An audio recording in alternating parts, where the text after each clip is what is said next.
Ladies and gentlemen, it is happy hour. And another Vince McMahon lawsuit. Wow, man. This is the guy that Ari Emanuel told the general public he couldn't do this without. Interesting. WWE being sued by an ex-writer for the company, an ex-creative writer for the company. And some of the information that came out of this, man, is ridiculous.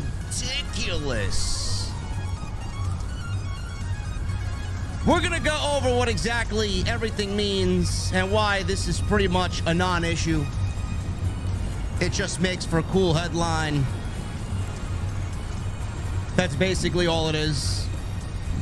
Also, we're going to go over the World Heavyweight Championship. Apparently, there are rumblings about a possible new world champion who will be the first to hold this new prestigious second place prize in WWE. And we got news on CM Punk, Chris Jericho, and the meeting that they had. Was it a meeting to squash beef? Or what is a creative meeting to get the ball rolling on Punk's return, man? We'll talk about that and everything else in your wrestling news this week. Ladies and gentlemen, it's happy hour. I'm going to the OTS venue where the beverages are cold and the coolest fucking hangout in the IWC with my mother's basements. That's where we're going, man. I got one question for you on this Thursday afternoon. What the fuck are you guys drinking? I'll see you over there.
AEW successful? Why is Tony Khan running his promotion better than Vince McMahon and Bruce Pritchard are running Monday night and Friday night? Long-term booking.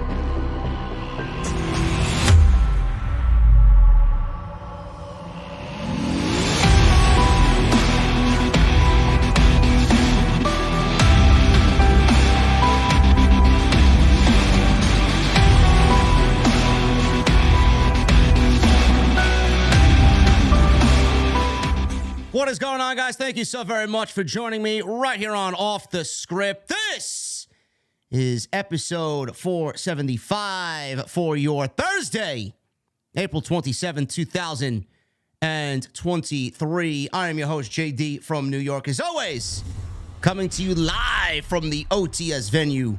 Thank you guys so very much for joining me on your Thursday afternoons, wherever you may be, man. Holy shit. We got another week and another Vince McMahon lawsuit, man. It's crazy. I seen all this go down on Twitter on Wednesday afternoon, and I'm like, why does everything like this happen while I'm away from my desk?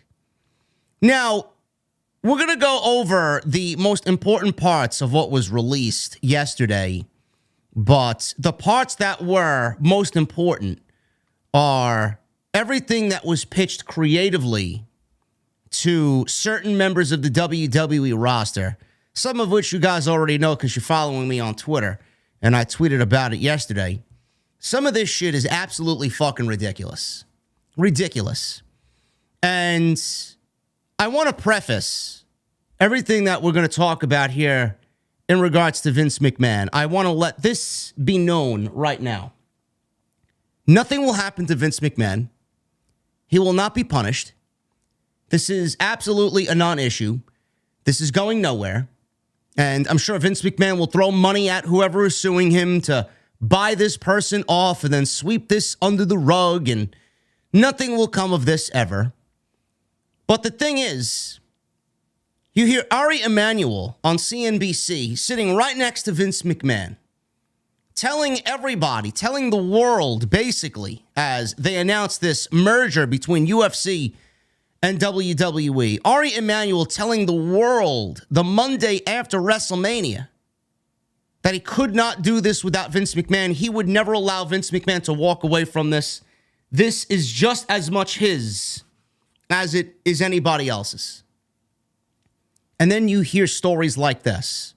And then you question, well, what is Ari Emanuel doing? Did Ari Emanuel know what type of person he's getting into a business partnership with? It's not about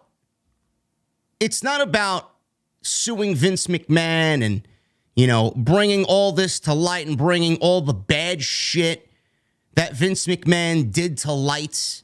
I don't know where you guys have been for the last 50 years, but racism, discrimination, racial slurs, sexism, everything that you want to cancel nowadays in 2023, this was all primetime, prevalent, top-of-the-line priority shit in WWE during the Attitude Era. It's one of the main reasons why the Attitude Era was as great as it was. It's why the Ruthless Aggression Era was the Ruthless Aggression Era. A lot of this shit is, ingrained in the history of pro wrestling. Everything that I'm about to read to you is ingrained in WWE. At one point or another back in the day, we found it to be entertaining.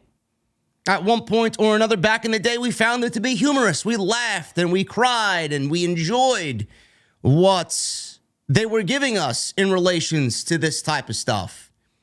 Not anymore. It doesn't fly anymore.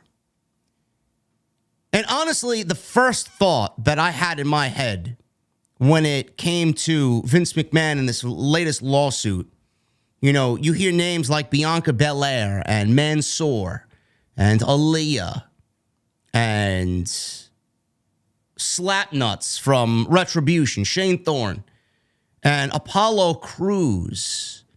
You hear names like this mentioned in this lawsuit, and the first thing that got me thinking was the WWE roster does not want him there.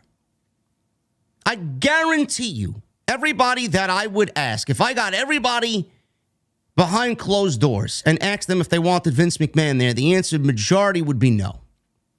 Nobody wants Vince McMahon in the company. Nobody wants him backstage. Nobody wants to be walking on eggshells. Nobody wants to live with this fear and this frustration and this sadness that he just brings everywhere he goes. Nobody wants to fucking work in an environment where that Vince McMahon dark looming cloud is just lurking every which way. Nobody wants him there. And I honestly feel it certainly felt like a last-ditch effort. What else can we uncover on Vince McMahon to get him out? There's got to be somebody there that's got a problem with Vince McMahon. Let's get him out. What do you got? What do you got on today's itinerary? How do we get him out? Is there some other dirt that we can uncover from somebody? Somebody has to have something to get him out. It's exactly what I was thinking. It's exactly the way it read. It almost came off as a last-ditch effort to get him the fuck out of there because nobody wants him there. We're going to go over what was said, and some of it's pretty fucking disgusting shit, to be quite honest with you. And you're going to listen to this shit, and then you're going to wonder why Vince McMahon is in the position that he's in. We're also going to talk about the WWE World Heavyweight Championship. We got a lot to say about that. More news on that has emerged about WWE potentially having a number one guy, their ace, to win the World Heavyweight Championship. We'll go over that and what came out of Monday, the feeling of this split in the community. Some people liked it, some people did not. WWE reportedly going back to brand exclusive pay-per-views, possibly. They're considering it, at least. The major changes Vince McMahon made to Monday Night Raw. CM Punk. We'll go over that story again with him being backstage. And the meeting with Chris Jericho. It went well, according to Wade Keller of the Pro Wrestling Torch. We'll go over what was said there. And Chavo Guerrero. Chavo Guerrero kind of embarrassed himself on Twitter tonight, or not tonight, but this week. A couple of sad tweets by Chavo Guerrero in regards to Rey Mysterio and the Eddie Guerrero tributes that you've been seeing on WWE television. So we got a loaded show, ladies and gentlemen. Thank you for being here on your Thursday afternoons. Please follow me on social media at JD from NY206, Twitter, Instagram, TikTok, and Cameo. Hit that subscribe button down below. Turn on the bell for notifications. We've been doing something a little different this week, man. I'm glad you guys are receiving it well. A couple of short form videos as the news breaks. We did one on CM Punk. We did one on MJF. We did one on Naomi, who's joining Impact Wrestling. Former Naomi, Trinity Fatu, is joining Naomi. That actually went up earlier this afternoon around lunchtime, noon. Go check that out. It's on the homepage. Everything you missed is on the homepage, including the streams. The streams are going nowhere. They'll be right there when you expect them. Monday night, Wednesday night, Friday night, fists. All that stuff on the homepage, plus the short form extras. They are on the homepage. Go and check that stuff out. Plenty of content for you guys to get caught up on. We just hit 145,000 subscribers on YouTube. Thank you guys very much for all of your support there. Super chats are open. Get them on in. We'll hang out at the end of the show. Memberships are open as always. We just hit 700 members on the channel. Thank you guys very much for that. I love it. We got some new merchandise, man. It's been a while since we got new merchandise. It is that time, man. Summer Scam. The popular summer timeline is back this year with the updated logo. Go get yours today, man. Summer Scam now available exclusively on bonfire.com. Link to this beautiful new design done up by my guy Salrex. That is down in the description below. Go and check that out. Summer Scam is back, man. Go get yours today. Now available on bonfire.com. The exclusive home for all merchandise of Off the Script. We're going to start with the lawsuit, man. I laughed my ass off at some of this shit. I really did. There was a lawsuit that was filed against WWE, and it claims that a writer who pitched several different creative ideas is suing the WWE for articles such as Mansoor, or Mansoor, before he joined the Maximum Male Models, A writer pitched that Mansoor be behind the 9/11 Twin Tower attack in New York City. As if that wasn't disgusting enough on its own. There's more. Bianca Belair being objected to offensive lines that she was forced to say, basically picturing her as ghetto. Aaliyah's character was marketed as being super hot. Apollo Crews being forced to talk in a Nigerian accent because he was a black male or black WWE superstar. The full lawsuit filed against WWE, Vince McMahon, and other executives can be found online. All you guys got to do is go look up Brandon Thurston on social media. He has everything you need there. The plaintiff is listed as Brittany Abrams. The defendants listed are World Wrestling Entertainment, Christopher Dunn, Ryan Callahan, who is the vice president of SmackDown, Jennifer Pepperman, Christine Lubrano, Mike Heller, Vince McMahon, and Stephanie McMahon. These are going to be excerpts from the lawsuit. I have a couple here in regards to Mansoor and I believe Bianca Belair. We got some on Shane Thorne as well, which is just utterly disgusting. The said scene, this is one of them. The said scene included offensively racist and stereotypical jargon, which plaintiff found objectionable. So, Brittany Abrams is the plaintiff. Remember, Brittany Abrams is the plaintiff.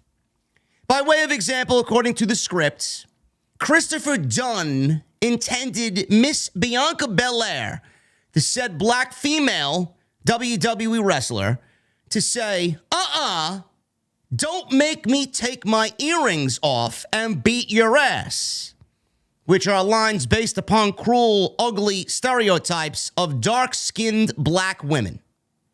The plaintiff asserts that Miss Belair uttering that line was and still is negatively stereotypical of race and gender, and plaintiff found it offensive and still finds it offensive. Prior to this writing of this scene, many of the WWE writers commonly complained that they didn't know what to do with Miss Bianca Belair. As a result, plaintiff undertook researching Miss Belair's background and discovered a fascinating family tree, including an aunt who helped desegregate her high school in the 1960s and an uncle whose contributions to science were world-renowned. Dunn, Christopher Dunn, not Kevin Dunn, Christopher Dunn, allowed plaintiff to write a first draft of Miss Belair's scene, so plaintiff included positive references to Belair's rich family history and sent it to Dunn for feedback. Dunn told plaintiff Abrams that the draft looks great. I'm going to make some edits and submit it to Ryan Callahan. However, Dunn's subjective plaintiff draft was to substantial editing, including inserting the said racial case. That same night, plaintiff complained about the racially offensive and discriminatory nature of the scene to one of her WWE superiors, Ryan Callahan. Abrams emailed Callahan and said, I know I'm new. I'm not trying to be disrespectful or step on Dunn's or anyone else's toes, but I would be remiss if I didn't mention that Miss Belair's scenes included racial jargon and offensive stereotypes, particularly her go-home line. Now, this is nothing new. I mean, WWE is not being sued over Bianca Belair saying, don't make me take off my earrings and beat your ass. I mean, that's just utterly ridiculous. I don't really find that to be offensive. You may find that to be offensive. I don't really find that to be offensive in any way, but she wanted to cause a stir here or stir up some drama and nonsense and make this an issue. But this is the most tamest of them all. This is really not even the bread and butter of the fucking shit that we're going to get into. So I don't really find it to be that bad, but in this case, it's in the notes. So I know I'm not new. I'm not trying to be disrespectful racial jargon, offensive stereotypes, particularly her go-home line.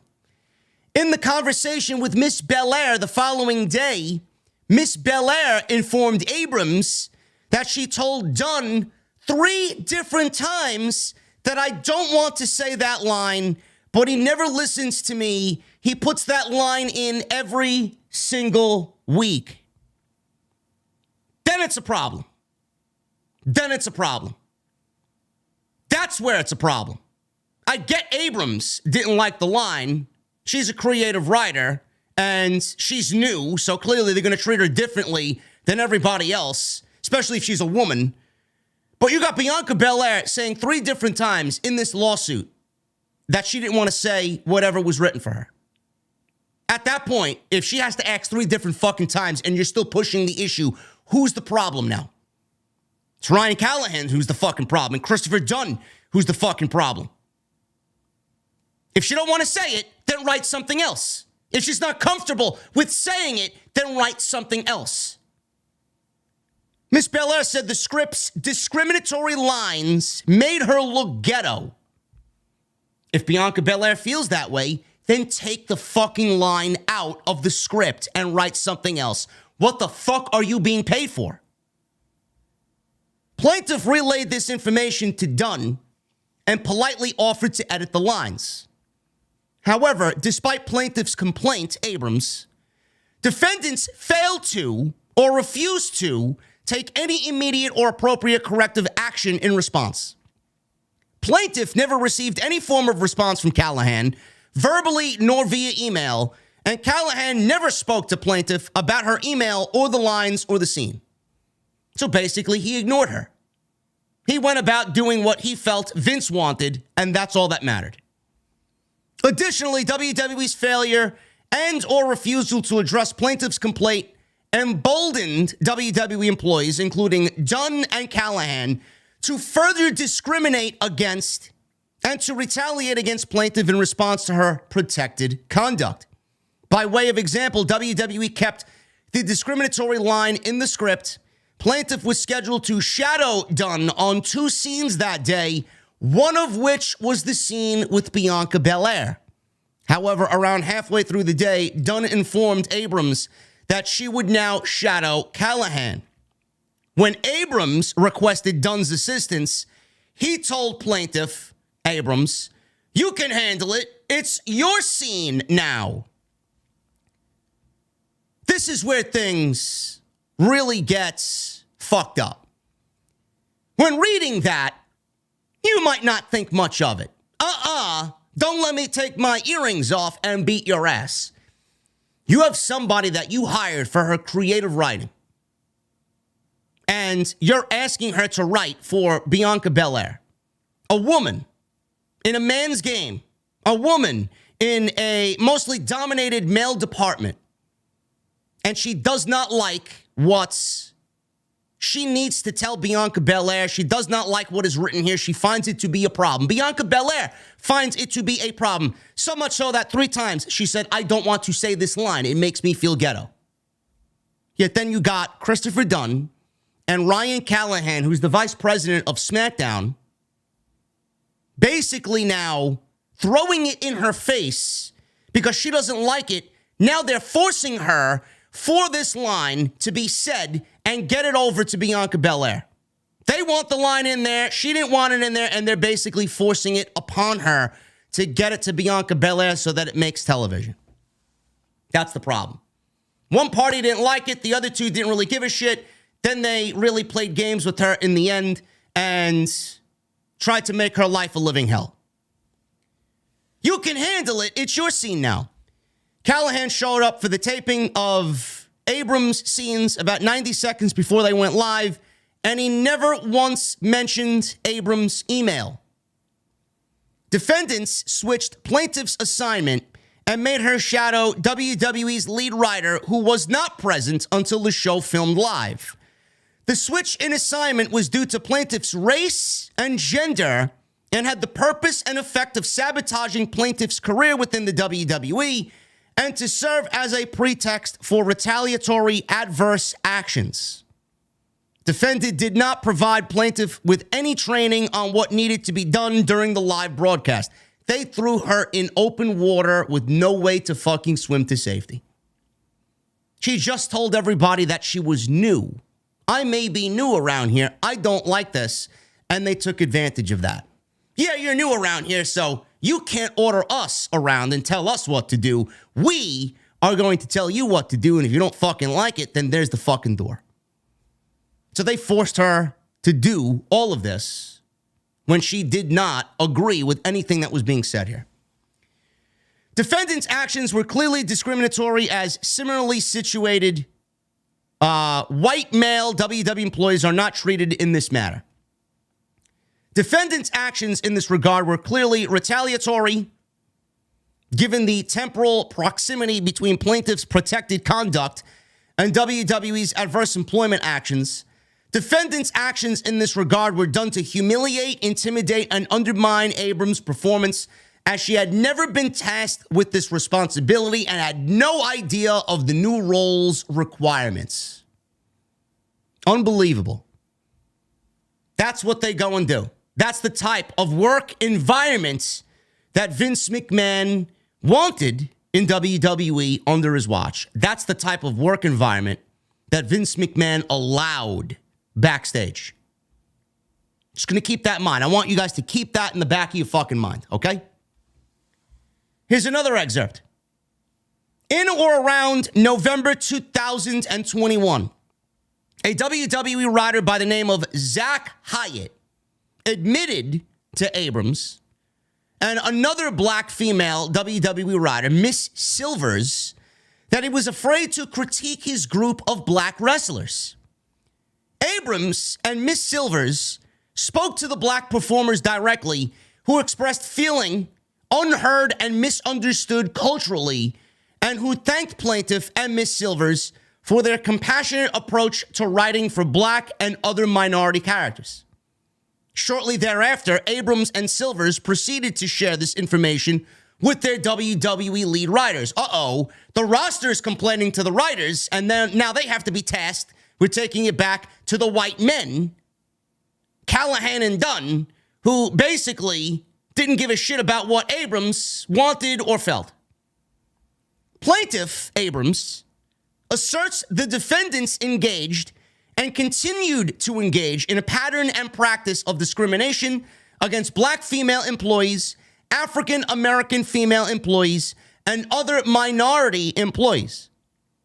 By way of example, in or around November 2021, racially discriminatory comments were casually made by plaintiff's white male Caucasian lead, writer Callahan, about a Muslim wrestler.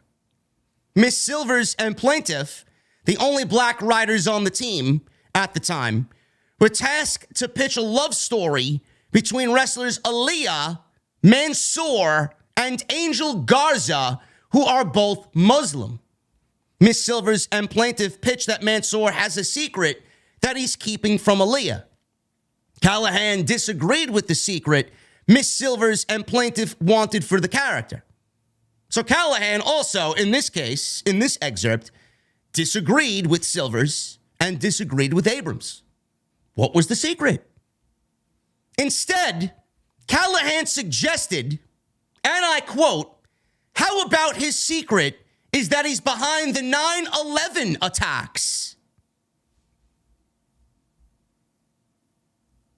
I don't even know why you would make light of that in any way.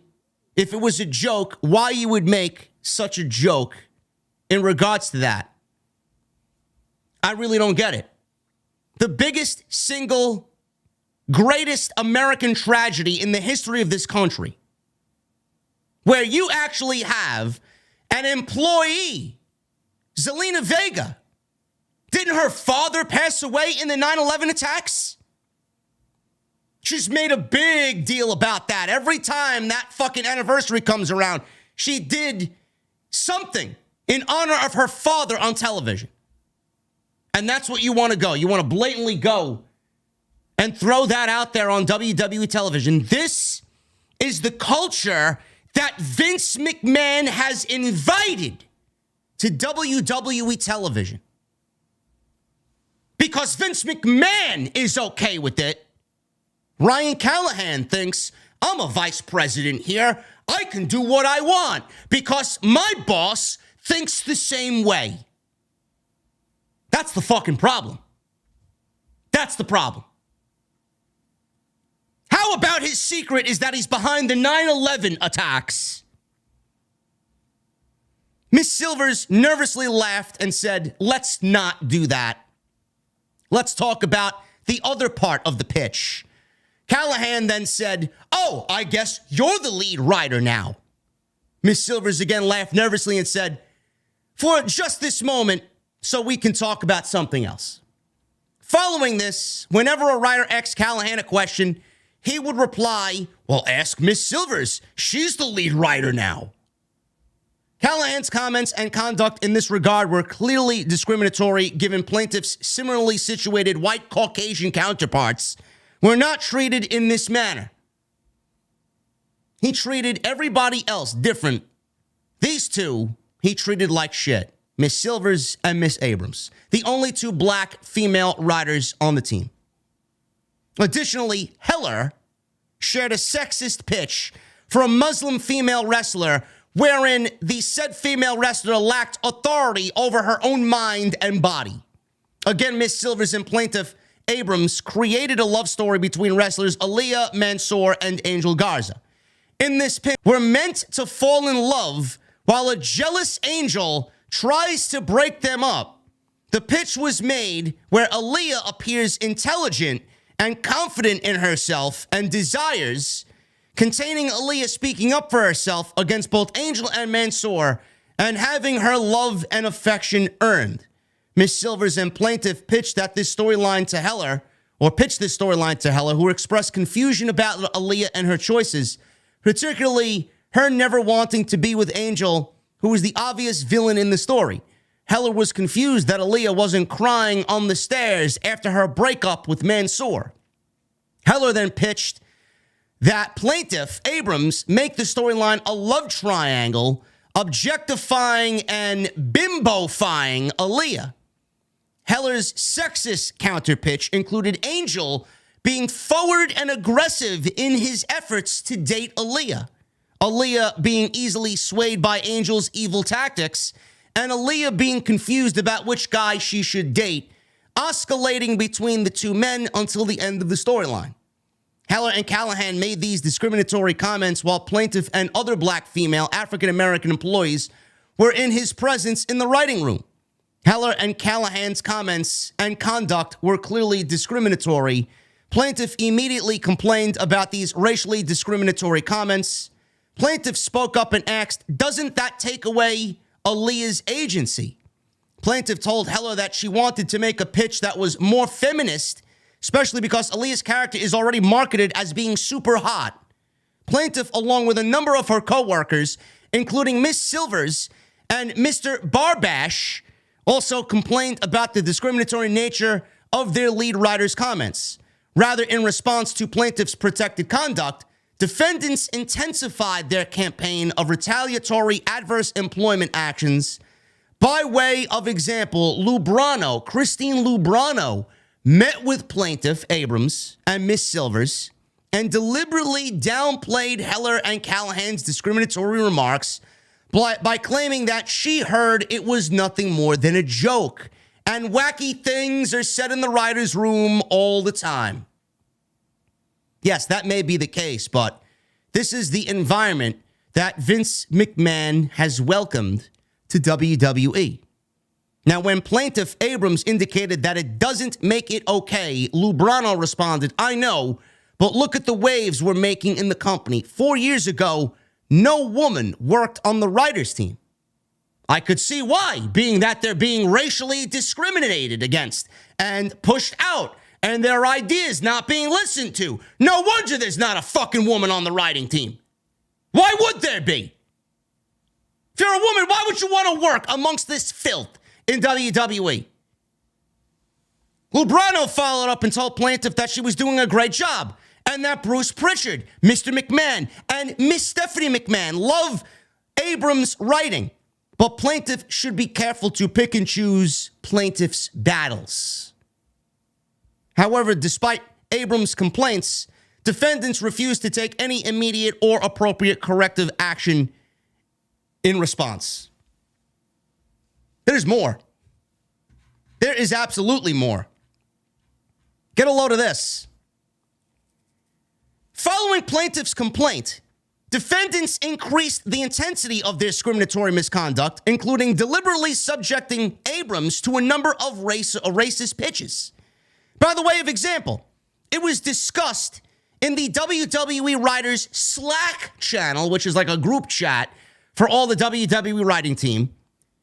In the WWE's Slack channel before a show, that a new wrestler, Reggie, would dress in drag, complete with wig and tights, so he could partner with Carmella, a female wrestler, in a tag team match against other female wrestlers. You know, going back to what Callahan and Heller and these other people that were discriminatory against Abrams and Silvers, you know, the Aaliyah storyline, it's not so much that it's, you know, oh my God, we got to cancel these men, right, for being sexist. Who the fuck would want to watch that shit on television? The way that they made it sounds awful. Like, now that I'm reading it, I would have had no interest in watching any of that play out on television. This is the idea. These are the ideas that are coming out of the writing room in Titan Tower, at Stanford Titan Tower. I don't get it. I'm more offended about how bad the fucking content is that they're willing to give us. Not about it being discriminatory and sexist. I'm disrespected at how fucking awful it sounds.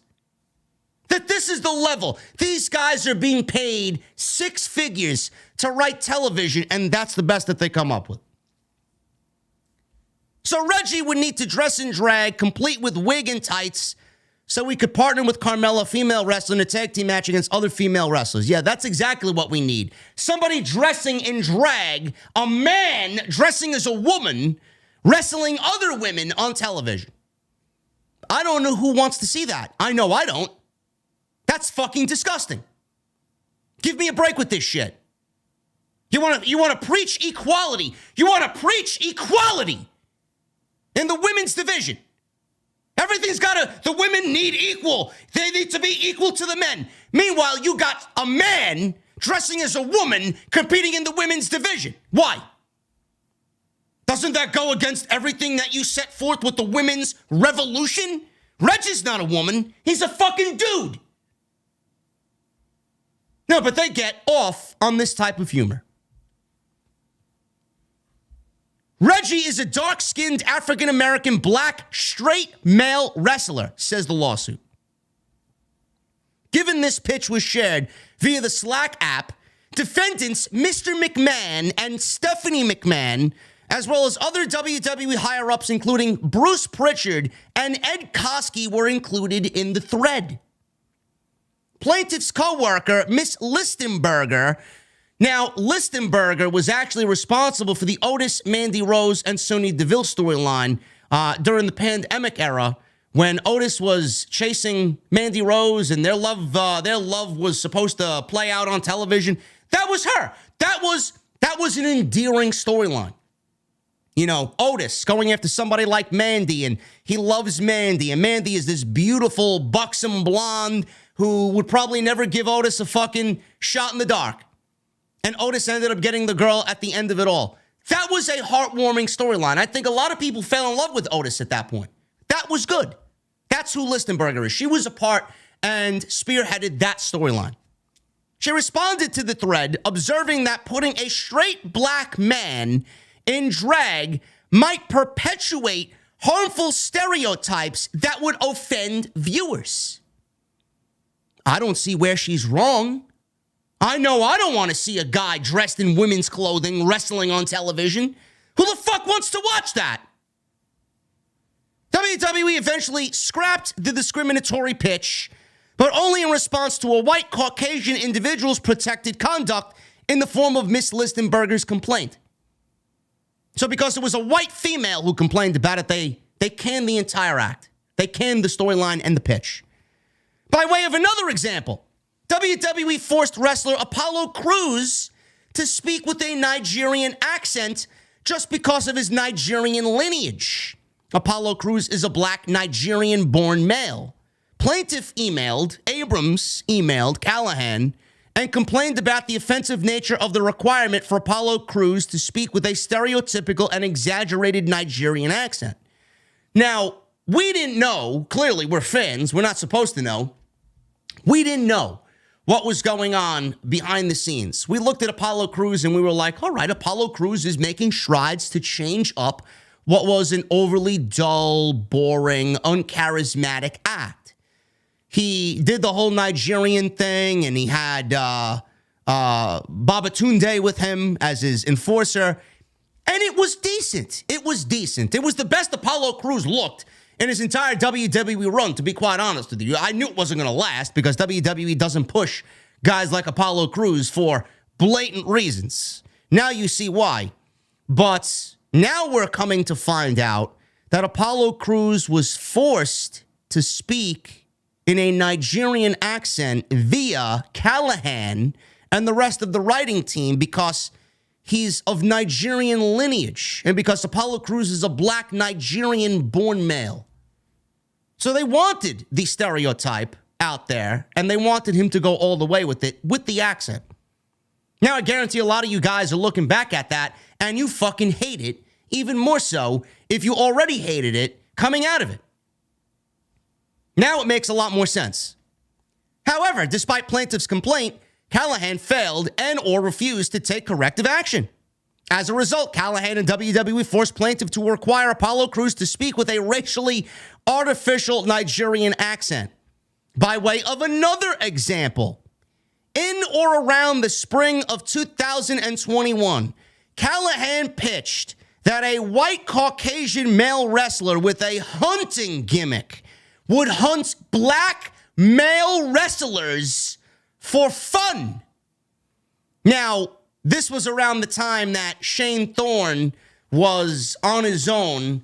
Retribution had been disbanded, and they were coming up with new gimmicks for everybody. They let Dio Madden and Dijak continue their Retribution phase. Shane Thorne as Slapjack got booted from the group. They needed to do something with him. And they figured because Shane Thorne is from Australia, we'll give him a hunting gimmick. We'll give him a, down south hunting gimmick, crocodile hunter gimmick. Yes, because Shane Thorne is Australian. What's the best thing that we could come up with for Shane Thorne? Hey, we'll make him a crocodile hunter, pal. I mean, holy fucking shit. How out of touch are you? Holy shit. Like, we knew it then. We seen it. He wrestled on Main Event. We've seen it. There's pictures of him in the getup. The gimmick was supposed to be a hunting gimmick where he would hunt black male wrestlers for fun. In a nutshell, the said hunting gimmick pitch for new wrestler Shane Thorne and Reggie was, since Shane is Australian, we should make him a crocodile hunter. And instead of hunting crocodiles, he hunts people. But the person involved here is a black male in Reggie. Subsequently, a storyline was pitched by Callahan where Shane would capture Reggie, constantly beat him up, but Reggie would always escape after being captured. Holding Reggie captive in cages was discussed by Callahan. Are you fucking serious? So a white male Australian from Australia, Shane Thorne, was given a crocodile hunting gimmick. And his gimmick was to hunt black male wrestlers. And in this case, Reggie. Capture them and put him in cages. Is that what I'm hearing? Is that what I'm listening to? Why is Ryan Callahan still employed? That's what I want to know. I hope to God that Ryan Callahan is fucking fired after all this, now that this is public knowledge. Plaintiff found Callahan's pitch highly offensive and objectionable. No shit. No shit. Plaintiff again objected to our superior's racially motivated misconduct, specifically stating that a gimmick where a white man hunting a black African-American man for sport is racist. Yes, it is. But this is the environment that was created by Vince McMahon. This is the type of shit that Bruce Pritchard and Vince McMahon require from their writing team. This is what they find to be entertainment. And then you want to know why I constantly am preaching on Twitter and preaching on here that this mindset and this fucking old man mentality and Vince and Bruce and all of them gotta get the fuck out. Now you know why. This is nothing new to me. I knew this was the environment back there. But to see it in writing and to see this behavior passed down from the leadership of Vince and Bruce to Ryan Callahan, who's a vice president of SmackDown. I mean, if it is okay with Ryan Callahan to get away with it, it's because it's coming from the top. Callahan is doing this type of shit because he sees it occurring at the top of the food chain. Callahan laughed and sarcastically responded, "Oh, what? Is that a bad thing? For being racist?" Callahan's comments and conduct had the purpose and effect of humiliating and intimidating Abrams and dramatically altered her work environment for the worst. As the WWE writing team's sole person of color, Abrams was devastated that none of her white Caucasian co-workers stepped in to complain about this discriminatory and offensive pitch. That is ridiculous. Everybody else, everybody that did not stick up for Abrams is just as fucking guilty as Callahan is, as far as I'm concerned. Afterwards, plaintiff spoke with Mr. Paris, a white Caucasian WWE writer, who revealed that he agreed with the plaintiff that the pitch was racist, but he felt too nervous to speak up about it in front of Callahan. Again, the type of environment that Vince McMahon has created. You are not allowed a say. You just do and make me happy. That is terrible. That's the type of work environment that WWE welcomes under Vince McMahon. However, despite plaintiff's complaint, defendants refused to address the complaint and instead continued the discriminatory and retaliatory campaign unabated.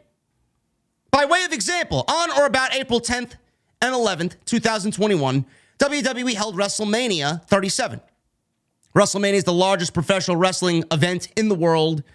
For each of the annual WrestleManias, WWE produces limited edition items commemorating the specific event. Chairs. Commemorative chairs. For WrestleMania 37, WWE produced limited edition WrestleMania 37 branded chairs as it had done in many previous WrestleMania events. These chairs are movable and meant to be used for temporary seating in the arena where WrestleMania is held.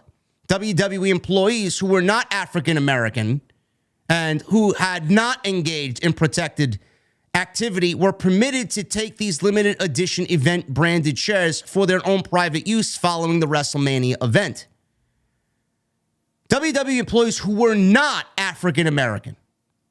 So everybody that was white in WWE was allowed to take a chair. If you were of African American descent, you were not allowed. In the years prior to plaintiff making her complaint of discrimination, Abrams, WWE did not subject employees to disciplinary action in response to taking the removable, temporary seating, limited edition WrestleMania branded chair from the WrestleMania events. WWE did not subject these employees to disciplinary action in response to keeping the limited edition event-specific items, included the WrestleMania branded chairs, for their own private use. At the end of WrestleMania events held prior to WrestleMania 37, WWE permitted its writing staff to remove limited edition specific items from the WrestleMania venues. Upon information and belief, WWE maintained a policy whereby its employees were allowed to remove limited edition event-specific items, including the branded chairs from events, and to keep the limited edition event-specific items for their own private use without fear of reprisal. On or about May 2021, as a result of Abrams' excellent work performance, defendants hired her as a permanent employee writer. There you go.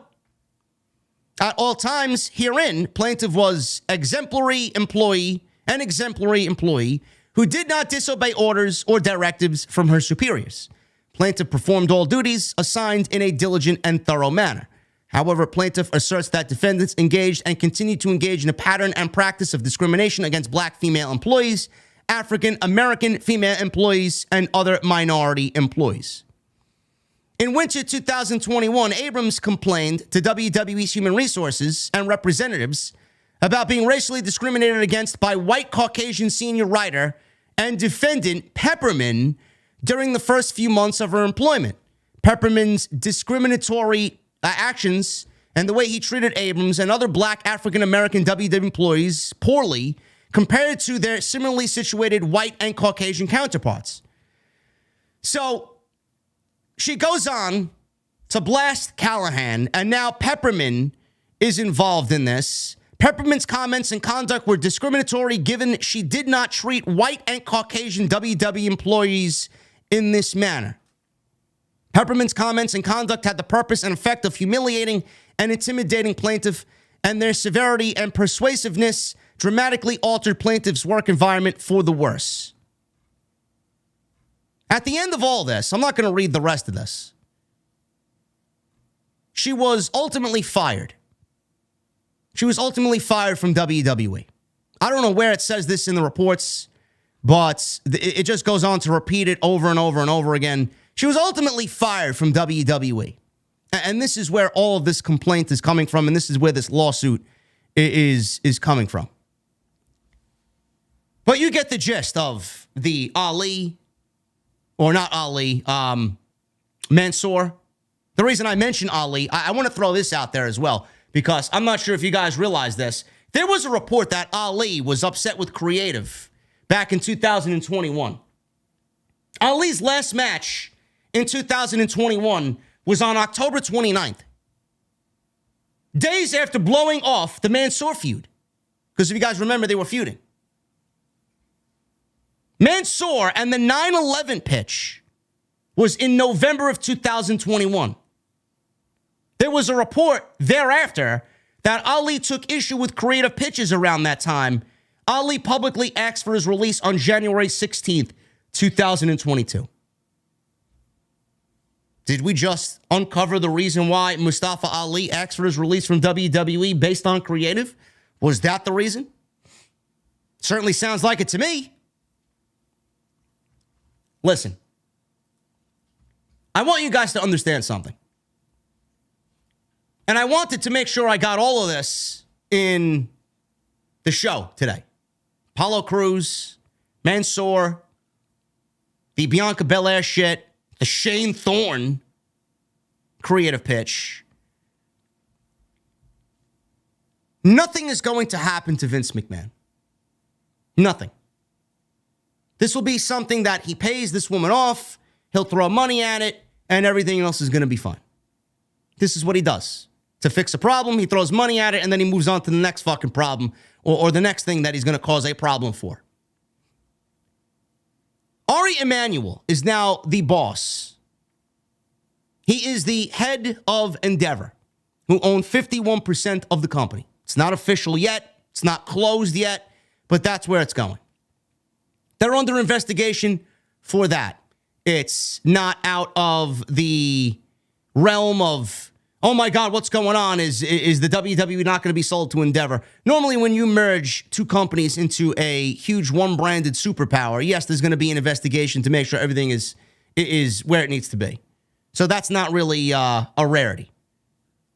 Ari Emanuel is the CEO. He's the boss. I don't know how he could go on CNBC and blatantly tell the world that Vince McMahon is in charge. Oh, yeah, Vince McMahon is not in the weeds anymore, he says. Oh, I'm not in the weeds. I'm running creative. I'm running creative at a higher level. How you could listen to Vince McMahon tell you he is running creative at a higher level, and then this is his writing team. So by way of what Vince McMahon said, Vince McMahon ultimately admitted to everybody that he is the end-all be-all for creative. He is the higher power. He is the end. He is the finality. And everything else underneath him is basically approved by him. This is his team. This is not Triple H's team. This didn't happen under Triple H-led WWE. This happened under a Vince McMahon-led WWE. This is a Vince McMahon-led WWE still. Triple H is nothing more than a fucking title. He is not leading shit. They want you to think Triple H is leading the WWE. Here's a fucking newsflash for you. He's not. Not with Vince McMahon back with his fucking pedo mustache. Guy sent a worldwide fucking express, comment like that. Then he shows up on the Raw after Mania. The fuck are you doing? Expresses to the world, I'm not in the weeds. Then we come to find out that he ran all of the Raw after WrestleMania. And then literally, the same week, he emailed everybody in the company expressing to everybody that Triple H, Paul Levesque, is solely in charge of creative on the next Tuesday. Meanwhile, he just blew up the Raw after Mania. This man is a fucking cancer to the entire WWE. A cancer to the entire company. Nothing will happen to Vince McMahon. This is a non-issue. Well, because words were said here and blah, blah, blah. I mean, well, what's going to happen? They're going to pay this person off, and that's it. They'll move on with their fucking lives. We know this is the type of hostile environment in WWE. The thing is, it's not about, oh, let's get Vince McMahon out. It's not. I don't think anybody thinks, and if you do, you're stupid. I don't think anybody thinks this is going to be it. This is going to be what Vince McMahon is going to look at, and this is going to get him out of creative. This is it for him. There's no way he can come back from this. Vince McMahon's laughing this shit off, man. He loves this shit. He does. Everybody around him that he associates with loves this shit. The point that everybody's trying to make is that this man is not fit to run the company. This man is not fit to run the company. This man is not fit to run creative. This is the type of work environment that he created. Now, this is the type of work environment, and I feel bad for Triple H because supposedly he's the guy now. This is the type of work environment that Triple H now has to adopt because of what Vince McMahon did. This is the type of shit that Triple H needs to go out there and fix. All this tells you is that Vince McMahon is not cut out for this shit. Ari Emanuel should be looking at this and thinking the same thing that the fans are thinking. He is not cut out to be in the position that he is in. He's not cut out to lead any sort of creative at all in this company. How he is employed is just mind-boggling to me. They said it from day one. They unanimously voted him out from the board of directors. Vince, I don't think coming back to the company is going to be a good look. It may do more harm than good. Then all of a sudden, the next week, he's voted unanimously back in, and he blows up everything. He didn't give a fuck. He manipulated his way into being back in power. And the sad thing is, if Triple H was fully in charge of WWE, I guarantee you would not hear stories like this coming out of WWE. Under Vince McMahon, this is a normal occurrence. That's the problem that I have. This is the environment that Vince McMahon created. And he's not fit to be there. Not with this type of mentality. It starts at the top. It starts with Vince. It starts with Bruce. It starts with John Laurinaitis, who's gone. Ryan Callahan got away with half of this shit because until now, because that's the type of attitude and environment Vince McMahon created. He felt it was okay to do that because he's seen Vince do it. He's seen Bruce do it. It's disgusting. It really is disgusting. Nothing will happen. Nothing will change. WWE will continue to be run by Vince McMahon. And it's just another day. But at the end of it all, I really, really, really hope that there's more people like this to come and speak out against what Vince McMahon has done or the type of environment that Vince McMahon has created backstage, because the more I see this, the more my heart smiles. It really does, because I don't want him there. Nobody wants him there. The roster doesn't want him there. The performers don't want him there. The staff doesn't want him there. Nobody wants him there. But he's there. And he's going to be there every single week. This would not happen under a Triple H-led WWE. I guarantee it. I guarantee it. Moving on. Now that we got that out of the way, how about we talk about what's actually happening on television? Major update on the WWE hiring freeze that supposedly was being spread around the community. It was reiterated to Fightful from WWE higher-ups that there has been an effective hiring freeze in place since the beginning of the year. Whether or not that official term has been used, in fact, Fightful has learned that Nick Aldis, who's now with Impact, was told that WWE had maintained interest in him, but with the corporate moves, there weren't main roster hires being made. However, Fightful's been told that a WWE higher-up told some within the industry that they're still talking to talent and hope to be hiring again sooner rather than later. We've learned that there was contact with EJ Nduka via James Kimball and Switchblade Jay White via WWE, and that Triple H was adamant he didn't want details of the talks leaked. William Regal and Bruce Pritchard had both reached out to the talent during that time. The way that it was put to Fightful was, and I quote, "We haven't been hiring people, but we've been talking to people." It was also mentioned that while WWE, I don't know why you're talking to people if you have no interest in fucking hiring them. That's what I want to know.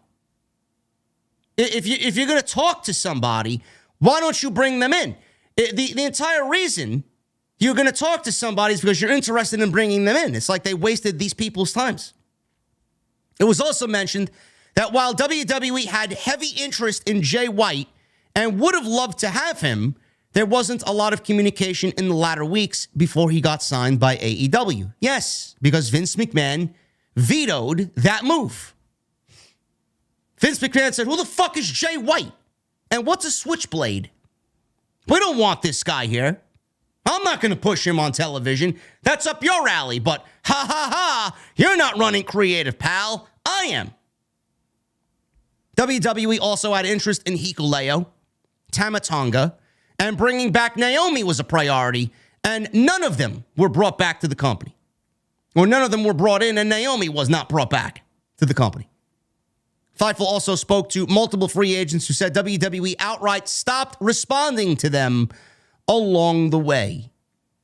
One WWE higher-up pointed over 20 main roster signings between August and December and none in 2023 as evidence that things had changed. However, they think it was more of a product of the sale progression than anything else, which is probably the case, but Vince McMahon being back in creative as well and him having a say over what's happening on television was also a reason why these people were not brought in. You could see who's being pushed on television. You could see who's being used on television. You could see who's not being used on television and who's had segments cut from the show. You could see who has done that and why. Vince is not going to bring in anybody that he is not going to push on television. Jay White was a dead duck in WWE. He may be a dead duck in AEW. I hope not. But with Vince there, Vince was never going to push Jay White the way Jay White needed to be pushed. EJ Nduka, who the fuck is that? He worked for MLW after he got released from NXT. I know AEW was looking at him. I mean, Vince doesn't know who that is because he came out of the developmental system, and Vince didn't really give a shit about the developmental system at that point when he was there. He only cared about it when NXT 2.0 was a thing, and that shit was fucking disgusting. Who else was mentioned here? Nick Aldis. You think Vince McMahon is going to push Nick Aldis on WWE TV? I don't think so. Plus Nick Aldis and Bruce Pritchard in the same company? With Bruce Pritchard having a problem with Mickie James? No way. Who's a Hikuleo? Who's a Tama Tonga to Vince McMahon? You got to be fucking kidding me. Yes, the company was sold. Yes, the company was in the progress of being sold. Yes. That's why the hirings stopped. But to talk to people, they flat out told Fightful, yeah, we've been talking to people, but we're not hiring people. Then why the fuck are you talking to them? Why are you going to go out there and talk to somebody if you have no interest in bringing them in? Don't really get it. Why are you wasting people's time? It doesn't make any sense. Was it a hiring freeze? Yeah. Was it officially a hiring freeze? No. Everything was done to Vince McMahon's liking in Vince McMahon's way. WWE is reportedly considering going back to brand exclusive PLEs, premium live events. Now, WWE, with the brand split, right now, everything is remaining the same. You're going to get 12 major WWE pay-per-views, 2 Saudi shows per year. I don't know if that's on top of the 12. WWE may round out about 12, 13 pay-per-views per year, maybe, if that. I know that's down significantly from years prior. But WWE making a notable change like this to their premium live events is a big deal because we've seen this done before, and WWE went away from this model a while back, and now they may be doing it again. Now, there is positives to this. There are also negatives to this, but I feel like there are more positives to this than anything. Now, the company is set to shake up the rosters again on Raw and SmackDown with this year's draft, which starts tomorrow night. I'll be live for SmackDown for the first night of the draft. It's going to be a big night. I'm very excited about it. And this draft ends on Monday night on Raw. This is ahead of the promotion crowning a new World Heavyweight Champion at Night of Champions on Saturday, May 27th in Jeddah, Saudi Arabia. I'll talk about that in a little bit. The title will be defended on whichever promotion the undisputed WWE Universal Champion Roman Reigns is not drafted to. Now, the WRKD Wrestling Twitter account reports that officials are discussing the idea of doing brand-exclusive shows again. One format discussed, they say, after the announcement of the draft and the introduction of the new World Heavyweight Championship on Raw, is the idea of potential brand-exclusive premium live monthly events, end quote. The last attempt at doing this was September 2016. I loved that era of SmackDown. Now, Raw got loaded via that draft. SmackDown got the shit end of the stick, but SmackDown was putting on some of the best WWE shows that they put on in quite a while with that 2016 era of SmackDown towards the end of that year. It was very NXT-like. That show, you know, I don't know what exactly had happened there. That show was led by Ryan Ward. That show was led by Road Dogg, and they were a two-man power group there on SmackDown. And all of a sudden, SmackDown started to churn out so much better of a show, week in, week out. And the WWE started to catch notice of the fans. Oh, man, SmackDown's so much better than Raw. Raw was still the flagship show at that point. Vince was running Raw. Ryan Ward and Road Dogg was running SmackDown. And everything had to obviously be filtered through Vince McMahon. But I don't think Vince knew the power of SmackDown at that point because the fans were so in love with what was going on there. He ended that before it even got started. As soon as Bray Wyatt won the WWE Championship, it was over. It was over. I don't know what had happened there. The deterioration of the entire brand just took a fucking nosedive. Randy Orton beat Bray Wyatt, and then all of a sudden Jinder Mahal was made into the WWE Champion, and then the brand fucking died. Imagine that. Imagine that. They almost killed SmackDown by crowning Jinder Mahal the WWE champion in 2017. And then they claimed it was because they wanted to represent Jinder and the Indian market. There was some big deal going on at the time with WWE landing a fucking TV deal in India. I don't give a fuck. You just completely turned the show upside down from being great to being the worst fucking thing on television because you wanted to make Jinder Mahal the fucking champion? God, that shit was terrible. WWE nixed doing this in 2018, and it was to load up one event per month with talent from both brands. All right, they did it back in 2016. I'm sorry, I misquoted myself. They started it up in 2016, and it only lasted 2 years. 2018, they nixed it. It was one event per month with talents from both brands in hopes that it would increase subscriptions and ticket sales. There are positives to come out of this, to be honest with you. But the thing is WWE, and this is my first con here. It's my first negative takeaway. Is WWE going to embrace the brand split? Are they going to keep it? I mean, if history shows us anything, no. They lose their patience. They're not going to keep the brand split separate. They're not going to adhere exclusively to a 100% brand split. Not with Vince there. If Triple H is in charge, maybe. But with Vince McMahon in charge, you'll start seeing Raw on SmackDown, SmackDown on Raw. You'll see a bunch of fucking things that don't make sense. You'll see some weekly fucking shit where, this show doesn't have enough star power. We got to get Roman on this show, and the Usos got to be over here, and we got to get this guy over here. Like, give me a fire. The brand-to-brand invitational, whatever the fuck they came up with. Stupid. They always go back on their ideas, which then, in turn, ruins the brand split. And then everything is basically a free-for-all.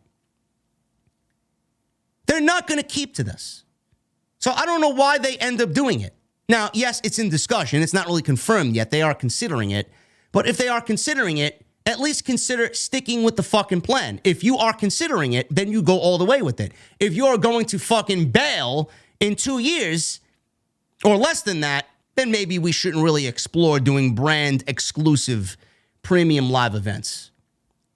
Now, there are a bunch of positives to come out of this. Obviously, it saves WWE on budget, less of a staff, less production. That's all good and dandy. I don't really give a fuck about that. I'm not going to really complain about WWE making or losing money. I mean, they're making more money now hand over fist than any other point in their fucking history. I don't give a fuck how much money they make. It's not my forte. I'm not somebody that holds stock in the company. I don't give a shit. All I care about is what happens on TV, what happens creatively. The one thing that I wish that they would do is, if they want to do this, if you want brand exclusive pay-per-views, we need, one world championship would be best. But if you want the brand split to be the way it needs to be, and you want to do brand exclusive pay-per-views, the one thing I'm looking at is, normally if you have these joint shows, if you have all these shows 12 months out of the year, be joint shows, and you got stories from Raw and stories from SmackDown on the same show, it doesn't really lend itself to feeling like a brand split. Now, if we got SmackDown exclusive pay-per-views and Raw exclusive pay-per-views, this is going to give more opportunity to those people that are sitting around in the back doing nothing. They'll be on TV more. They'll be involved in storylines more. They'll be on pay-per-view more. I mean, look how many talents are not involved in anything. It's going to open up the writing team to include more talent that isn't being given any opportunity to make it to TV. Well, at the same time, it's going to shrink the writing team because right now they're operating as one. There's like 50 or 60 writers, from what I understand, writing these shows. Everything. You want a brand split, it should be split in every department. You got writers for Raw and you got writers from SmackDown, not knowing what they're doing. You got separate teams writing for Raw. That would differentiate the shows. It would give the shows a different feel, because if you got these shows being written by the same fucking team on Monday and Friday, they largely start to feel the same. And that's what I enjoyed about Ryan Ward and Road Dogg. SmackDown felt different than Raw. It did. Immensely. Monday Night Raw was a Vince McMahon show. You got what you got. You knew what you were going to get. But SmackDown, under Ryan Ward and Road Dogg in 2016, That show felt like it was an NXT show every week. And I'm like, this is fucking great television. It was almost can't miss television. So if you're going to go and do this, it needs to be split right down the middle. Talent getting more opportunities, talent getting on pay-per-views more. The focus on championships would be greater. The SmackDown Championship would be highlighted in its own lights, away from the Monday Night Raw World Championship, the IC title away from the United States title. They'd absolutely have to split the tag team titles, which I'm not really a fan of. I'm not a fan of that whatsoever. But if WWE is going to do brand exclusive pay-per-views, they're going to have to eventually split the tag team titles because you can't have one tag team holding two sets of titles. They're going to have to split the tag team titles. Or if they want to merge the divisions, I would take that. Because the women's tag team titles, they don't have two sets of women's tag team titles. They float between Raw and SmackDown, so why not the same thing for the men? I mean, it's such an easy change, and it would give more volume, more talent to both shows and make it make sense. I don't really understand why they wouldn't do it, to be quite honest with you. Another big reason, on top of the talent getting more opportunity that really isn't getting much right now, some of these shows, they tend to go 4 hours. I can't really see a brand exclusive pay-per-view go past the 3-hour threshold. 6 matches, 7 matches maybe, and pay-per-views would be kept at a shorter time constraint. 3 hours, tops. That's it. Maximum 3 hours. Normally when WWE has these joint shows with Raw and SmackDown, they tend to go 4 hours, sometimes 4.5 hours. You don't need that. You don't need that. So shorter pay-per-views are always a plus to me.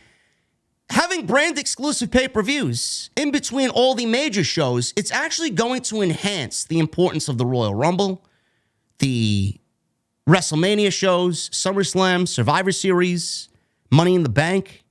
It's going to keep those shows separate. You want to include King of the Ring, you could do that too. There will be, and this is where WWE always fails. They tend to want to do a hard brand split, but they never really want to build around what makes the brand split special. Royal Rumble would be one of the few times in the year where Raw and SmackDown stars are in the same ring together. The Elimination Chamber, obviously, that would play out the way that we see it now. If someone from SmackDown wins the Royal Rumble, then Monday Night Raw gets the Elimination Chamber. That's fine. They could still keep that. WrestleMania, obviously, a big event, biggest show of the year. You're gonna have both brands represented. Money in the Bank. You have 3 on Raw and 3 on SmackDown competing for the Money in the Bank briefcase. You got the Survivor Series. Do they go back to the Raw versus SmackDown dynamic? I hope not. I hope not. King of the Ring tournament. You want to include a King of the Ring tournament? That would be great. 4 guys from Raw, 4 guys from SmackDown. Have those special events mean more if you keep the brand split separate. Those brand exclusive pay-per-views are also going to enhance the importance of the other big 5 shows around it as well, because it's going to be, one of those nights 5 times out of the year where WWE has both brands come together to be represented on the same show. There are pros and cons to this. There are. But I don't see WWE sticking with this. And if you guys remember, Nick Khan said something about, when our contract is up with Peacock, we're going to explore other options, strategic, options to bring maximum revenue to the company.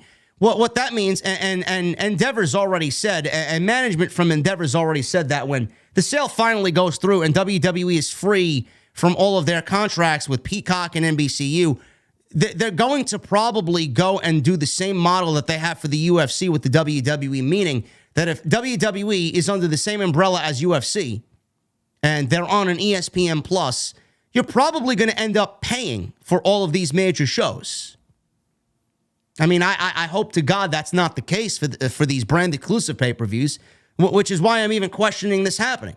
I mean, are you going to pay $60 for a brand exclusive SmackDown show? I know I don't want to. I'm going to have to. It's my fucking livelihood. It's my job. But are the normal paying casual customers going to pay $60 for a fucking Monday Night Raw brand exclusive pay-per-view? I hope that's not the case. For the bigger shows, I can see them doing that. But for these brand exclusive pay-per-views, if they want to keep that same model, I don't see WWE really being, beneficial in that way. These brand exclusive pay-per-views would make the television show's worth it more as well, because when SmackDown has a pay-per-view, then Monday Night Raw is going to need something to offset that and kind of keep up with SmackDown. So where you get a SmackDown pay-per-view, Monday Night Raw may have bigger shows because of it, because in that month, there won't be a Raw pay-per-view.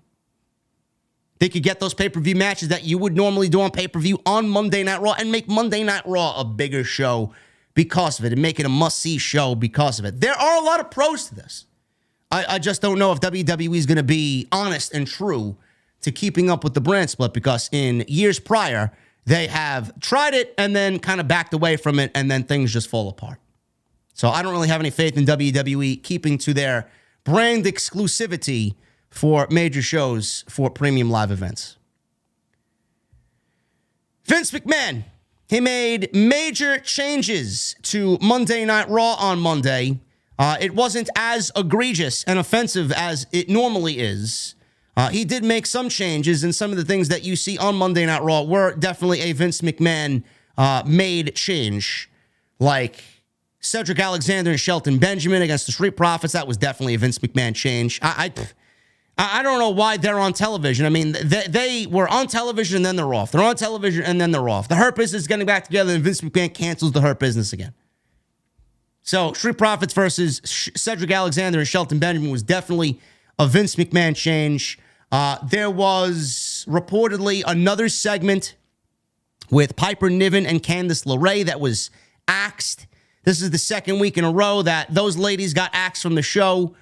Monday Night Raw had some major changes, but nothing overly egregious. PW Insider reported this on Monday, that as of the last 30 minutes, there have been several major changes to Monday Night Raw this past Monday, made remotely by Vince McMahon. So we were going into the 7:30 time, and Vince McMahon was making changes. You look on WWE.com, and you see nothing but Bad Bunny making his return to WWE is the only thing up there. You know Vince McMahon is fucking doing something crazy. It was also stated that while things were not quite at the level of Raw after Mania, things seem to be heading in that direction where Vince McMahon's getting a little heavy-handed with making changes in WWE. As you guys know, he's not in the weeds anymore, but he's running the show remotely from his home or running the show remotely from Titan Tower. So, changes were made, and nothing really overly offensive happened on Monday Night Raw. It was more of a run-of-the-mill, middle-of-the-road episode of Monday Night Raw, a holding pattern of sorts, right before the WWE draft. WWE, the big thing that happened on Monday night is that they introduced a new World Heavyweight Championship that will be crowned at Night of Champions. A new champion will be crowned in Saudi Arabia. This divided the entire community, and I did a huge open on Monday Night Raw in regards to why I thought this was not really a good look for the company. It definitely is needed, but WWE basically is giving away a championship because Roman Reigns can't be beaten. They're giving away a consolation prize, a second place prize, because somebody is not good enough to beat Roman Reigns. Now, Monday Night Raw saw this World Heavyweight Championship unveiled. I thought this was a new WWE title, to be quite honest with you. I thought they were taking the WWE title away from Roman, keeping him with the Universal Championship because that's the one that he's got the record with. They were going to give the WWE title back to Monday Night Raw via the draft. Boy, was I wrong.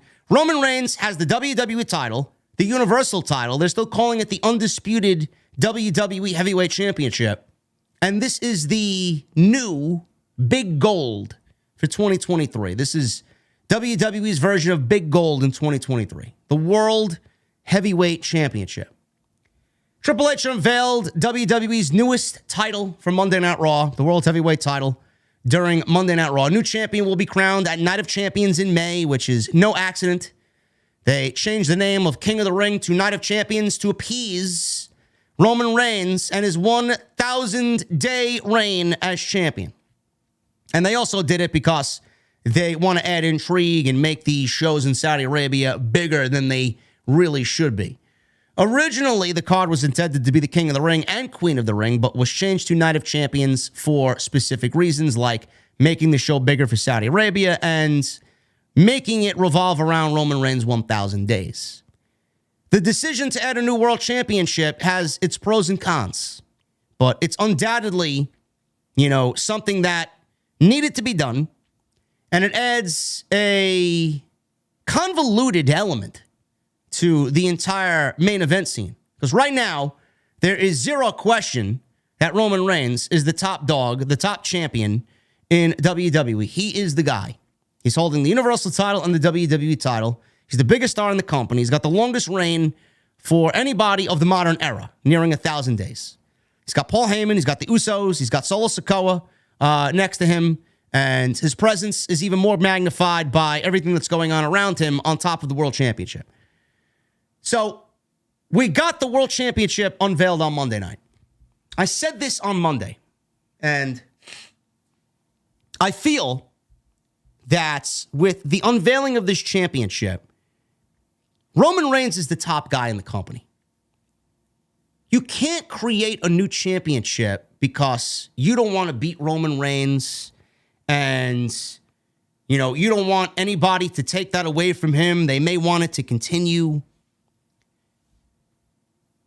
There is something within WWE right now where they feel like Roman Reigns is untouchable. They decided to create this world championship, and all it does is give off the perception of, all right, we're not going to beat Roman, but here's a second place prize for everyone in the company to fight over because Roman is our guy and we don't want to beat him. WWE went about this the wrong way. They did. What they should have did is what I mentioned earlier. They should have taken the WWE title away from Roman Reigns. Triple H came out on Monday night and said that Roman Reigns had negotiated a contract where it gives him lesser dates. It gives him less time to be there and defend the titles. That's all the explanation I needed. You could have taken the title away from Roman Reigns, put the WWE title on Monday Night Raw. If you wanted to create a new title for the WWE Championship, you could have did that on Monday night. But they didn't do that. They kept Reigns as the world champion with 2 titles. Now they introduced a 3rd title. Second place. Everybody else is fighting over second place next to Roman Reigns. What they should have did is take the title from Roman if you wanted to do that, or wait until Cody beats Roman. Then split the titles. If you wanted the outcome that you got at WrestleMania, which I even question now after what we got on Monday, if you wanted that outcome at WrestleMania and you wanted Cody to have some adversity going into the next match with Roman Reigns, he was going to beat Roman Reigns. You could have waited to do that and then split the titles, have the Universal title retired. Cody holds the WWE title. You create a new title for him. Then the World Heavyweight Championship could be a title that is spotlighted on the other show. I don't know why they didn't wait to do this. Because now, with an introduction of a 3rd title, to me, you may think differently. I don't know why you would be okay with this, but to me, it means that whoever beats Roman now is going to have less of an impact. It's going to be less impactful. With whoever beats Roman, it's not going to be as big as it should have been. Because Roman was the only champion in the company. He was holding the titles for as long as he was. Now you have another championship, and you're going to give this other person this other championship, and whoever beats Roman is going to be a champion. It should have been whoever beats Roman is the champion, and then you make the decision to split the titles and give the other brand back its world championship. Roman is that dark cloud over WWE that needs to go away. There needs to be a hero in this story to dissipate those dark clouds over the WWE and bring a sense of normalcy back to the company. Now they didn't do that. So whoever beats Roman Reigns now is not going to be as important as he should be because you've introduced this 3rd world championship. So what happens when Roman loses his championships? Because you know what's going to happen.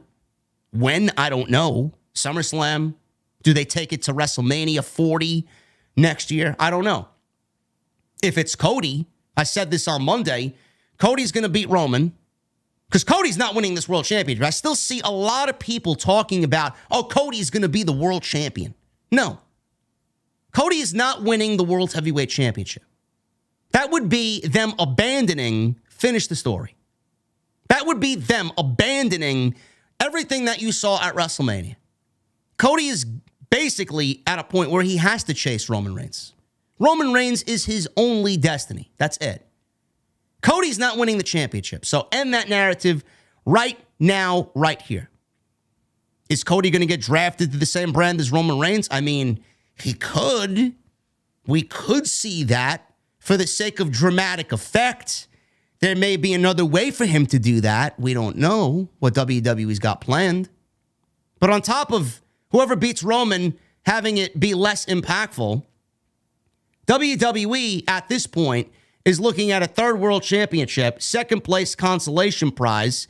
He's just going to be a champion while Roman is the guy. Everybody should want to still beat Roman Reigns. Everybody should want to beat Roman, who's been the guy. I don't think anybody should want this championship right now. If you want this championship based off what we've seen, you're admitting defeat. You're a loser. You're basically telling everybody, well, I had my shot at Roman. I couldn't do it, so let me get this second place prize. Then I also question what happened at WrestleMania. Then I also question the main event of WrestleMania. If you knew you wanted to create this world championship, and this is not something that happened on Monday. I mean, they didn't create this thing on fucking Sunday to introduce on Monday. This thing's been in the works. It's been in the bag. It's been reported that Triple H wants to get rid of the Universal title and create a World Heavyweight Championship or bring back Big Gold. This is his idea. This is his idea. And keep that in mind. This is not something that was born yesterday. They had this idea. This belt was made well before WrestleMania. Now I question the end of WrestleMania. If you wanted a world championship on Monday Night Raw, why didn't you have Cody beat Roman in the main event of WrestleMania? All of your problems would have been solved then. Universal title could have been retired, or the Universal title could have went back to SmackDown. WWE could have split the titles via the draft. I mean, everything was happening anyway. Cody could have beat Roman. You wanted a new championship created. There you go. The draft was happening. You were going to split the championships and get Monday Night Raw back its world title. I mean, everything was basically lined up. Why didn't you just have Cody beat Roman at WrestleMania if you knew fucking this was in place and that was in place and the draft was in place? Like, now it doesn't make sense. Now people are looking back at it and questioning now even more, why didn't he beat Roman if this was the plan all along? Hopefully WWE's got a better story for Cody Rhodes to eventually get to that second match with Roman Reigns. So what do we do? What do we do with Cody? What do we do with the World Championships? How do we get Cody to Roman? Who wins the World Heavyweight Championship? If WWE does not... Now, I don't see this happening. I mean, I think that would be ridiculous. I can't see Fox letting go of Roman. I can't see USA Network letting Cody and Roman go to the same brand. I can't see it. I can't see it. At least not right now. Maybe. Do they trust anybody else to lead Monday Night Raw on Monday? Cody's a big number. He's a big ratings draw. He's a big attendance guy. People are coming out everywhere he goes to see Cody. I can't see them being on the same show immediately. But it may come to a point where there's no choice for WWE to keep them separate. That they may have to be on the same show. If WWE drafts Roman and Cody to the same brand, then clearly they're going to be linked together at SummerSlam or somewhere down the line. If WWE keeps Roman on one brand and Cody on the other for dramatic effect, there is still a way for Cody to get to Roman Reigns without being on the same brand. He could win Money in the Bank. He could win the King of the Ring tournament if they want to do that. Have him win Money in the Bank and then have him cash in on Roman at SummerSlam the heroic way and get his title match there. They could go and do that. I mean, that would create the dramatic effect and adversity needed for Cody to go chase Roman. I mean, doesn't sound like a bad idea, but we'll see what WWE plans to do. Now, if Cody does beat Roman, which I do suspect he will, I don't think there'll be another Universal Champion. I think the Universal Championship is going to be retired. I don't think anybody in WWE is going to want anybody else to hold that championship after what Roman Reigns has done. We're going to get a World Heavyweight Championship on Raw and a WWE Championship on SmackDown. That's the way it's going to be. Who wins the World Heavyweight Championship? I don't really give a shit who wins it because anybody that wins it's going to be looked at as second best. Seth Rollins is right now the leading candidate. They're calling him the ace up their sleeve to win the World Heavyweight Championship. Does it happen? Does it happen with Seth and Cody at Night of Champions?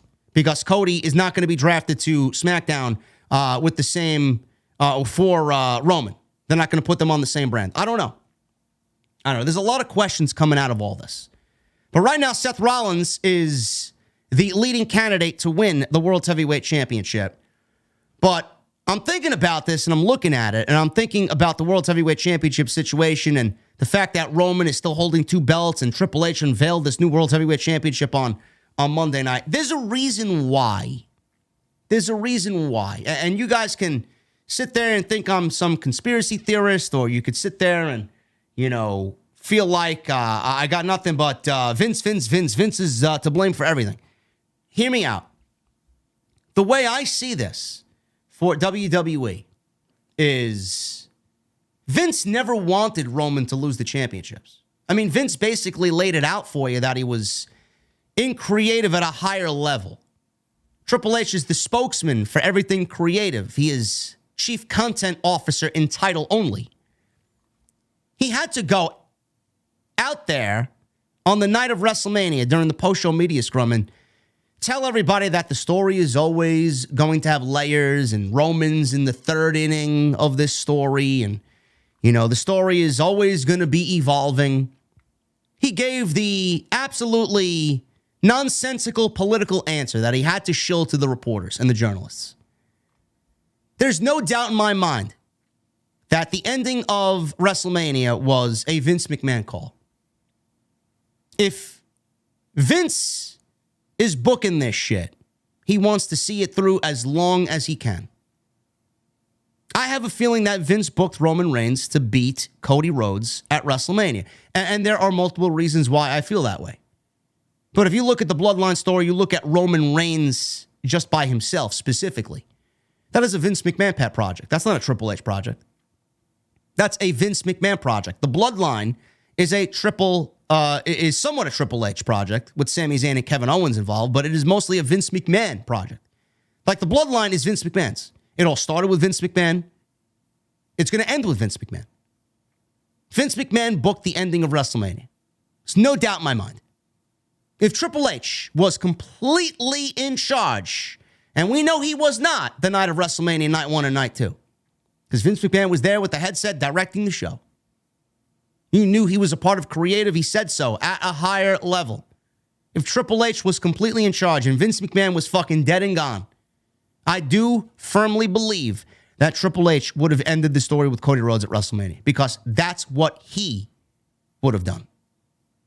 That's what I believe he would have done. The reason why the World Heavyweight Championship was created is because of what happened at the end of WrestleMania. Triple H wanted Cody. Vince McMahon wanted Roman.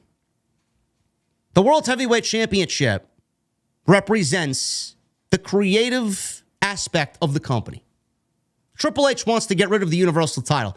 Triple H wants to, and it's been reported everywhere, Triple H wants to fix the mess of Vince McMahon giving both world titles to one man for 3 years. This is the one remaining mess that Triple H needs to fix from the prior administration. You mean to tell me that Triple H didn't want Cody to win the fucking title at WrestleMania when that was his priority all along? That was the perfect place to do it. I know it. If he wanted it to happen, he would have made it happen. But Vince McMahon said no. So now we got a new World Heavyweight Championship, and the World Heavyweight Championship represents what's happening in the company creatively. Vince McMahon is booking 50% of the company, and Triple H is booking 50% of the company. Vince McMahon wanted Roman to remain the champion as the undisputed WWE champion, and Triple H wanted a new world championship on Monday night because he can't stand the Universal title, and he wanted to take both world titles off of Roman Reigns. Thus, we got the World Heavyweight Championship. What you're looking at, the World Heavyweight Championship, is a representation of the internal conflict in the company, 50-50 booking, legitimately. That's what it is. 50% of the company is being booked by Triple H, and 50% of the company is being booked by Vince McMahon. And that's not a good recipe. That is not a recipe for success. Because you know when a Vince McMahon show happens, when a Vince McMahon creative decision happens, you know when a Triple H creative decision happens. You see it. And you put them together and you mash them up together, it's not a good look. It creates tiredness. It creates frustration. It creates sadness. It creates fans not knowing what they're watching. Because we're told one thing, that he's not there, but we know he's still there. We see and hear his influence in the show. Meanwhile, Triple H wants to fix all these problems, but he can't really fix it because Vince McMahon is getting heavy-handed again and creative. So what you're watching with the World Heavyweight title is 50-50 booking. Half of the show's being booked by Triple H and half of it's being booked by Vince McMahon. This is a Triple H idea. This was Vince McMahon's way of saying, all right, son-in-law, I'll give you a bone. This is my company, but I'll give you what you want. I'm not going to beat my guy, but I'll give you a world championship, so go out and get your new world championship made. But Vince McMahon doesn't realize the damage that this one championship is going to cause, because everybody that wins this title, anybody that wins this title, is going to be a second-rate champion. Until Roman is conquered, everybody else in the company is going to look like a second-place prize. It's going to be Roman and then whoever is standing on the podium next to him, second and third place. It's going to be the World Heavyweight Champion and then Gunther. That's the way it's going to be. Meanwhile, both world champions should be equally prestigious, equally represented, and they're not going to be presented that way until Roman Reigns is defeated. Simple. CM Punk. He was backstage during Monday Night Raw. This was another big thing that happened on Monday night. There was more happening around Monday Night Raw than was on Monday Night Raw. PW Insider had detailed a report about CM Punk being at the show. Punk spoke with several wrestlers. He cleared the air with The Miz and briefly spoke to Triple H. A lot of people were surprised in both AEW and WWE that he was there. Some people in WWE believed he was testing the waters for a return. That was not the case at all.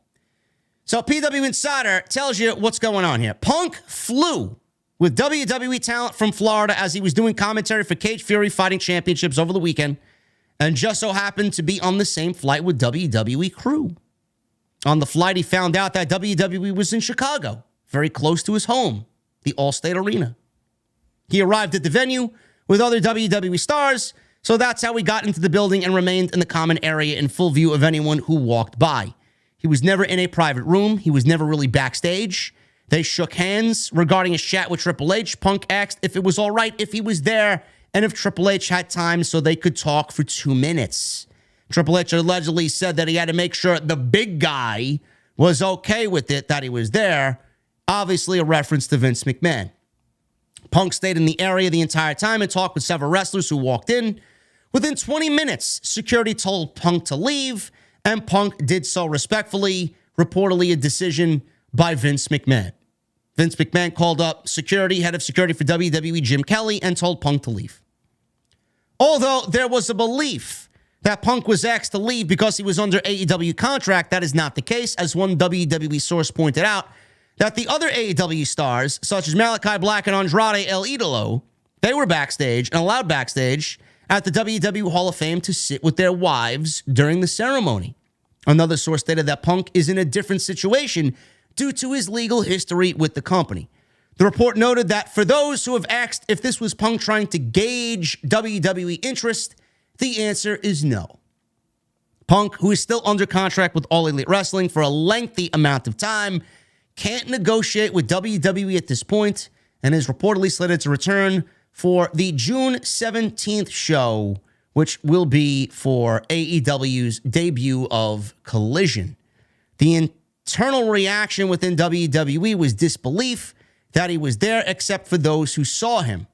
The report noted that one person under contract to WWE who saw Punk there said it came off as if Punk was trying to kill whatever past heat there was between himself and Miz, and theorized that may have been why he wanted to speak to Paul Levesque as well. People were under belief that Punk wanted to return to WWE. Meltzer said that people were surprised, very surprised, and Meltzer said the feeling in WWE was that he was there because he wanted back. Whether that's true or not, I have no idea. There were talks of him going back shortly, late last year, but he couldn't go because he was still under contract to AEW. My impression is that with Paul Levesque in charge and not Vince, he wanted to go back. My impression was that they didn't have any interest in him at that time, Meltzer stated. You know, that's bullshit for Meltzer to even put out there. Like, you can't really tell people who are listening to you that he is interested in going back or he wants to go back. It's not the case. Unless Punk said he's interested in going back. I don't know why you're out there speaking for CM Punk and putting words in CM Punk's mouth. Clearly, that was not the case, but Meltzer said it anyway. You know, a lot of people made a big deal about this. I joked that he probably had dinner reservations with his wife and he had some time to kill. And he said, you know what, let me go fucking rile up the internet for 20 minutes and get everybody talking. CM Punk is a businessman. You know, WWE, how many times have they been in Chicago? Seriously, how many times have they been in Chicago the last 7 years this man has been retired? And he didn't show face once. Now, on the eve of him coming back to pro wrestling again for the second time after the all-out incident, now he wants to show up at a WWE show because they're in Chicago at the Allstate Arena. Give me a break. This was manipulated and this was constructed to be done on purpose.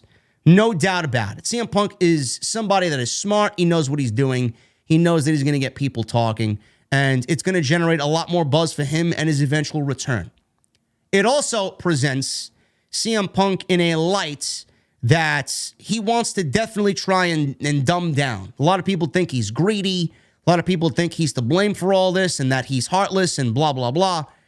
You know, you could take your side, whether you like the Elite or whether you like the Young Bucks and Omega or CM Punk. It doesn't matter. CM Punk, I feel like, and I know I would do this, and I'm saying this because I know I'd do this. Maybe CM Punk wanted to go out there and make this known to everybody that, hey, even the people that I fucking vilified the most in my career, I'm going to go out there and apologize to them. Was it a part of CM Punk's campaign to make CM Punk out to be a good guy? Was this Phil Brooks taking it upon himself to say, you know what, listen, I want to apologize. I want to sit down and talk. I'm told I can't. I'm told by lawyers I can't talk to you. So, all right, I'm going to go talk to the people that I fucking hated for the last 8 years or so, and I'm going to apologize to them. Maybe that would get to you and kind of open your eyes a little bit. Is that the reason why CM Punk did? I know I would have taken that upon myself to go and do that. If that's the case, that's a smart move. That's a smart, manipulative move by CM Punk. To go talk to Triple H and The Miz. Come on, man. You guys know what he said about The Miz. You guys know what he said about Triple H. So it's really admirable for CM Punk to go out there and want to apologize, man. He wants to do good. He wants to do good. Whether he wants to be back in WWE or not, I don't know. Maybe he does. But that's something only CM Punk can really divulge and talk about. We're not going to put words in his mouth. We're not going to say, oh, he's definitely there because he wants back in WWE. No, he doesn't. No, he doesn't. He did it to ruffle some feathers. He did it to kind of make it an eye-opening situation for the Elite. Hey, I want to talk, so I'm going to go talk to these guys and apologize. Maybe you'll get where I'm trying to come from. You know, why would he do that to Tony Khan? He's already did enough to Tony Khan. He doesn't need to give Tony Khan another headache. Why would he go out there and purposely do that? He's set to have his own show. They're building Collision around him. He's contracted to AEW. Why wasn't he allowed backstage? Why wasn't he allowed to talk to Triple H? Why did Vince McMahon kick him out? Because it's a bad look for WWE. It's a bad look for WWE. You don't think Tony Khan was fucking sweating with his phone in his hand, already thinking WWE was tampering with CM Punk's contract? Holy shit. That would be a terrible look for WWE. They don't need any more fucking problems because of CM Punk wanting to talk to the one of the head guys there in Triple H. Give me a break. So they did right by kicking him out, and Punk, he obliged. He walked away respectfully.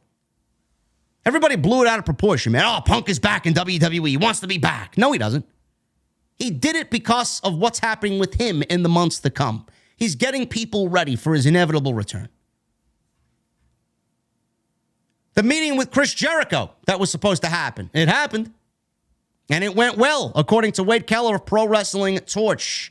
During a recent Pro Wrestling Torch audio show, Wade Keller talked about the CM Punk plane ride from Tampa and indicated that the idea to go to Raw seemed to happen as he was on the plane and he saw that he had some WWE talent on the same flight.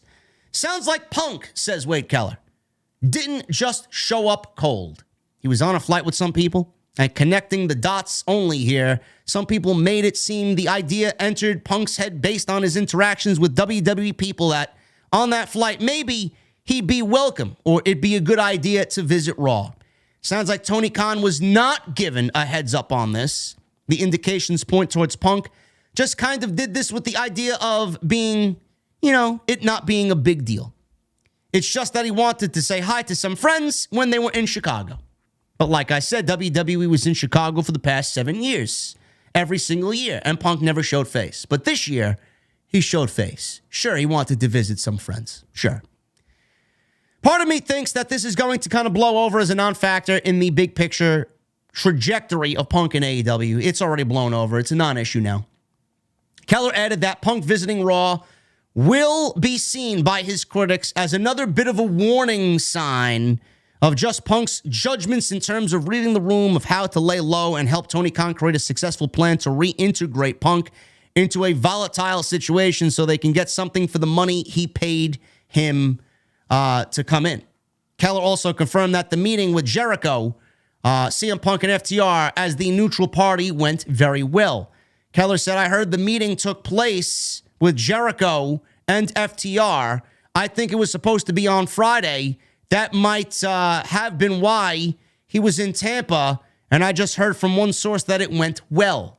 Fightful reported that Jericho and Punk were set to meet with one another, and they've learned that it did happen over the last week. Those familiar with the situation said that the meeting was relatively uneventful, all things considered, and especially when taking into consideration the issues that both Punk and Jericho had with each other.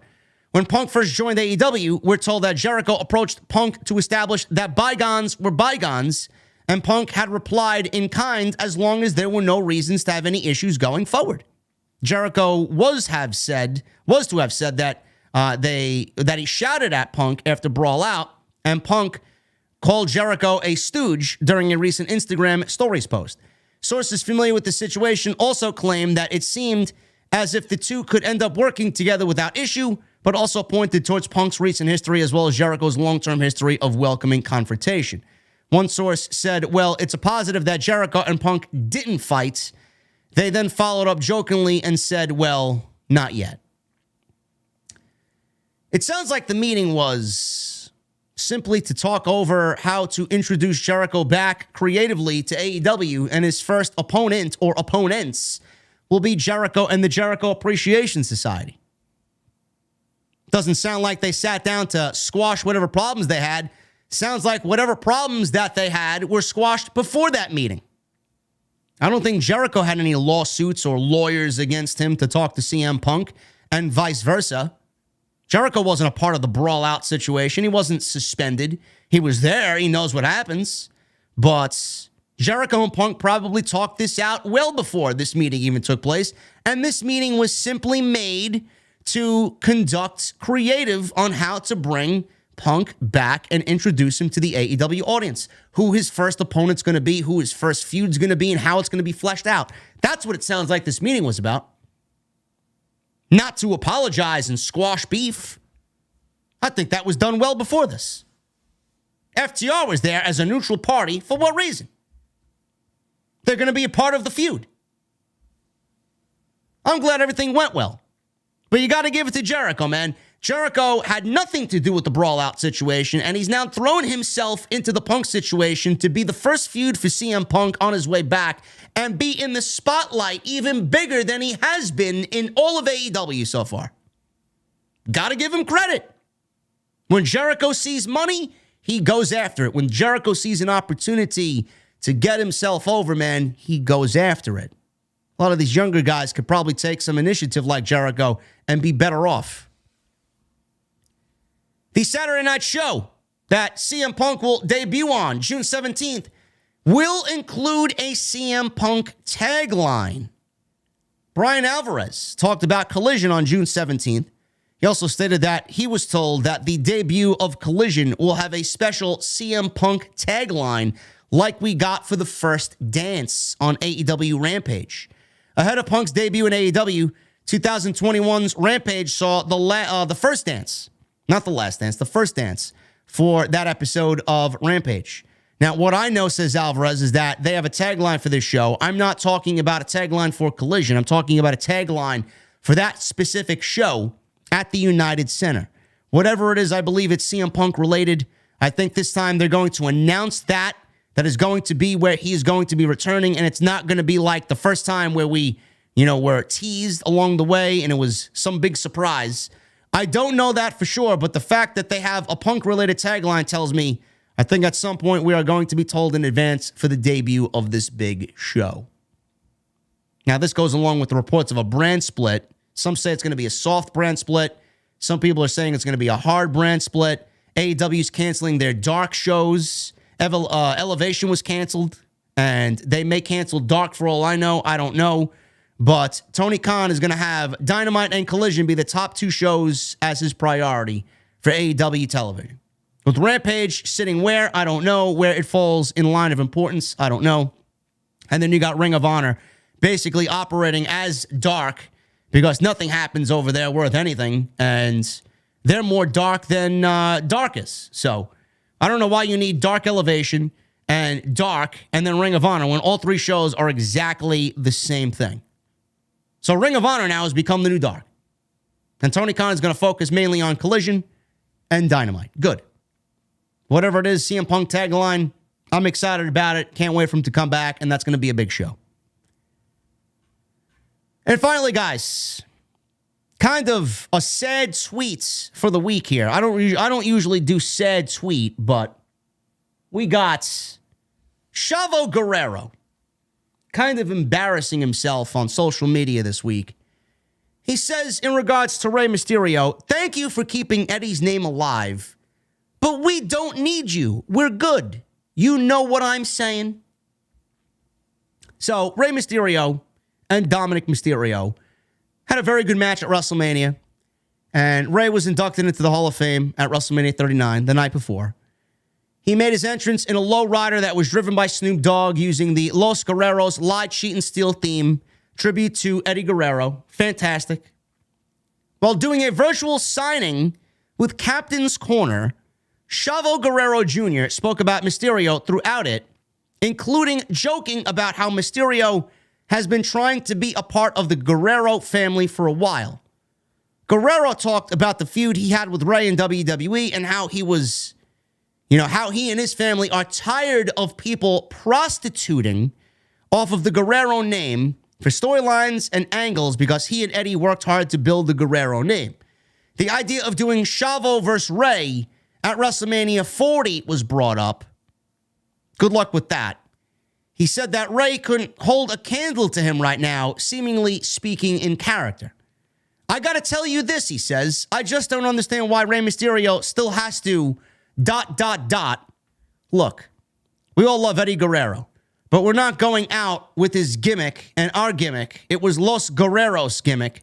And come out with the Los Guerreros. We lie, we cheat, we steal. And everybody's like, oh yeah, keeping Eddie's memory alive. I say, no, dude. I'm tired of people. And this is not a bitter thing. This is the truth. We worked hard for that last name.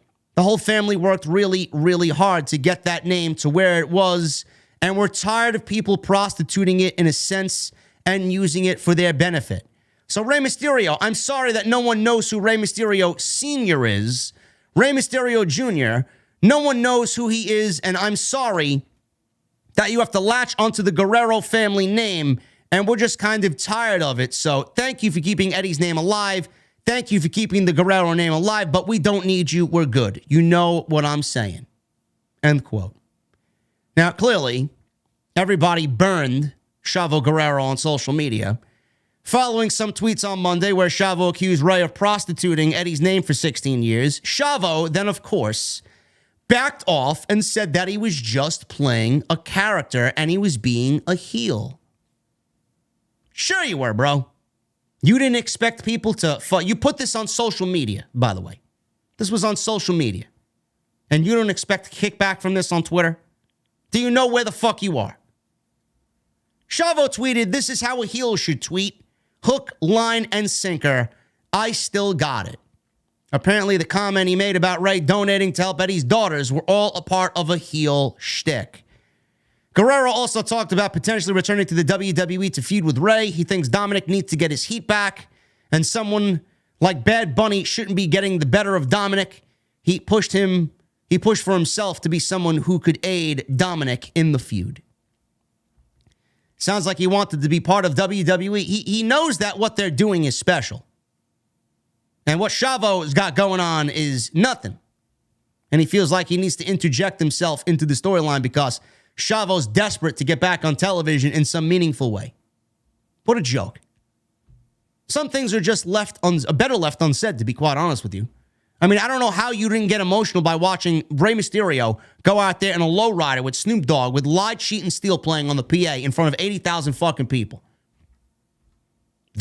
That you want to complain about. Rey Mysterio, of all people, prostituting off of Eddie Guerrero's fucking name. Meanwhile, on Dynamite, in two separate matches, we got Sammy Guevara and we got Bandito doing the fucking frog splash off the top rope, doing the Eddie Shimmer off the top rope. Eddie is everywhere. Eddie is generational. Eddie is influential. People are going to be doing this till the day we fucking die. Yet Rey Mysterio is the fucking problem. Oh, no, I was only playing a heel character. This is what heels do. Lie, cheat, and steal. Hook, line, and sinker. Whatever the fuck he said. Give me a break. Really? What an idiot. Of all the people, Rey Mysterio. You go listen to Rey Mysterio on Logan Paul's Impulsive podcast. He's fucking gleaming about how important Eddie Guerrero was to him. My God, man. If you're thinking it, don't put it on Twitter. Anyway, guys, that's all I got for you. Hopefully you enjoyed the show tonight.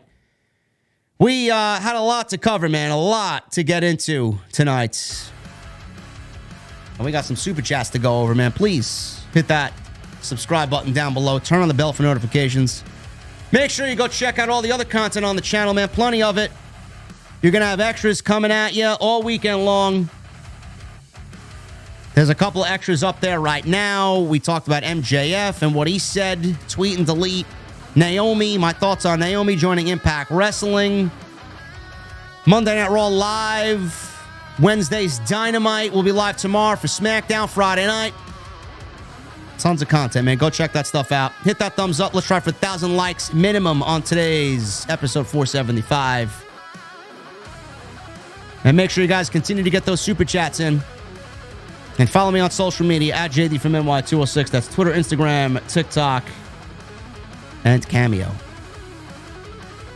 Speaking of Cameo, I think I got one to fulfill, to be quite honest with you.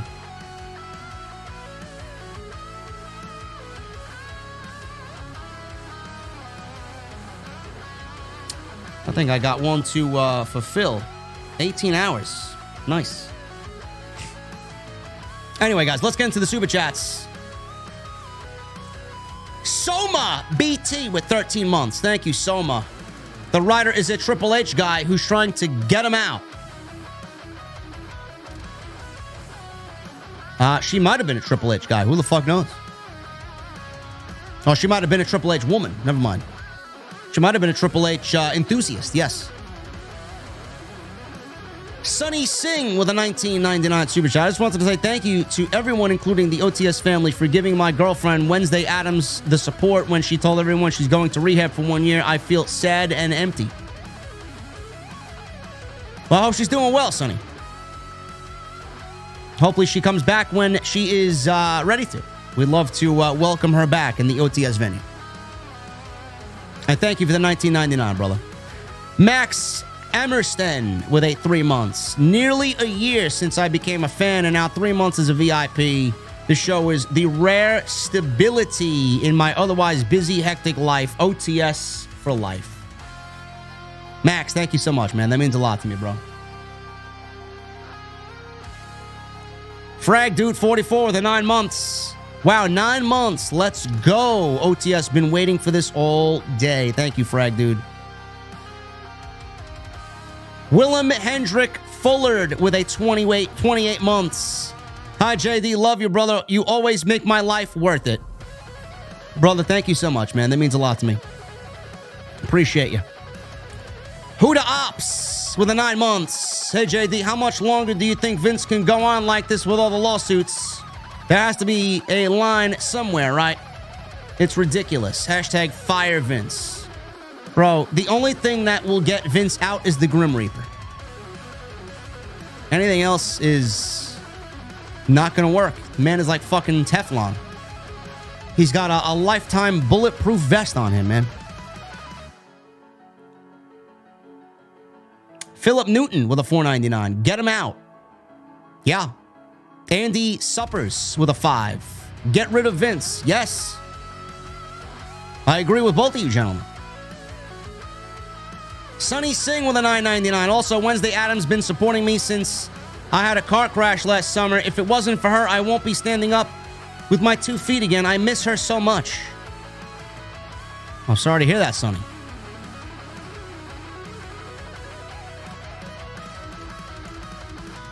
Whatever you do, bro, make sure you are giving her your 100% support, bro. Paul David with a 16 months. Will JD be live for the NFL draft tonight? No, I don't care. Tyler with a $1.99. Do you see Teddy Long as being a GM? I did read that. Teddy Long will be backstage on Friday and on Monday, man. I don't know what they got planned, but could be interesting.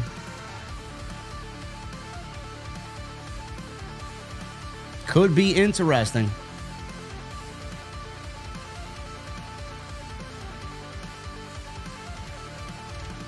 Tyler also with a $1.99. How do you feel on Riddick Moss name change? Did they change it back to Riddick Moss? Did they finally get rid of Madcap? I didn't see this in the news yet. Oh, yeah, let's see. Yeah, Riddick Moss is back to Riddick Moss. Look at that. Nice. Finally. Looks like we got some news for an extra tomorrow, too. Some news broke in the time I was live on the podcast. Road Dog also says Omos has more upside than Andre the Giant, Big Show, more than all these guys. I think Road Dog is drinking a little something, man. Whatever he's drinking, I'd love to have a fucking chug of it. You fucking kidding me? Emerald Lord with a 13 months. Reminder, fuck Bill Goldberg.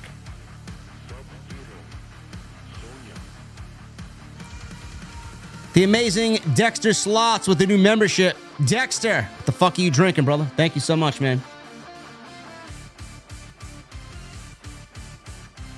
Tay the Savior with the $2 super chat. Reggie and Drag is Santina Morella all over again. Yes, and even that sucked. Aaron with a 2 months. How is Vince allowed backstage with all these lawsuits and stuff? I know it's his company, but in my opinion, he has to be punished. I'm hoping to go to Wembley. How is he allowed backstage, Aaron? It's his show. He's going to do whatever the fuck he wants.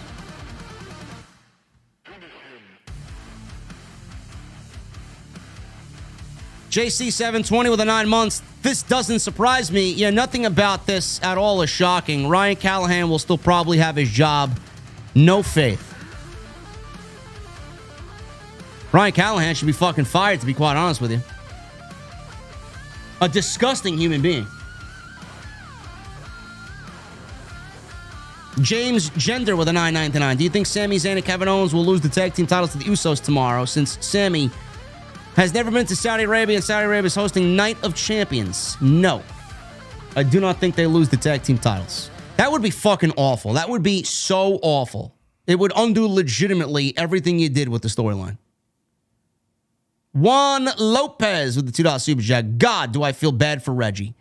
Yeah, he was going to be hunted by Shane Thorne with a stereotypical Australian hunter gimmick, crocodile hunter gimmick. He was going to be put in cages, hunted by the white man, the black man was, and now he's Scripps on NXT.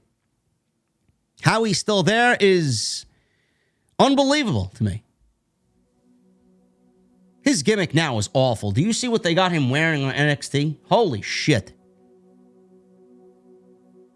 Scott Woodford with the 2 months. Evening, sir. Happy Friday evening. Thank you, Scott.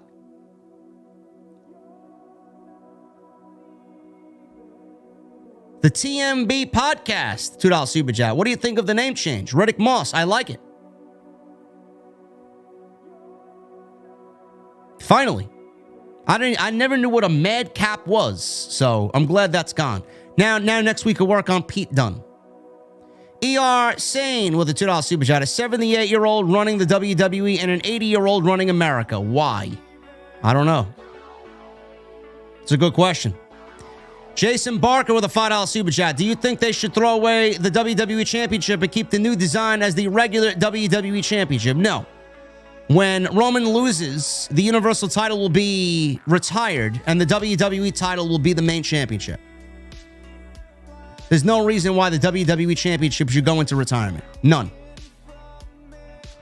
It's the sole light beacon of the company. The WWE title, not the Universal title. The Universal title has 7 years of lineage, most of which is Roman Reigns. That will be retired, and once that happens, the WWE title and the World Heavyweight title will be the only 2 world titles in the company. Captain Solo with a $10 super chat. Roman Reigns is boring and bland, and without Paul Heyman and the Usos and Solo, he's a garbage champion and a garbage character who's only on top because Vince fell in love with this bum from day one. Well, tell me how you really feel, Captain Solo. Holy shit. Hollywood guy, if you don't stop asking, I will ban you, bro. How are you banned if you're in the fucking chat? I mean, does anybody use their fucking brain around here? Holy shit, you're in the chat. I see your message. You're not banned from super chatting if you're in the chat. And why would I ban you specifically from super chatting? I would want you to super chat me more than actually leave me a message in the regular chat.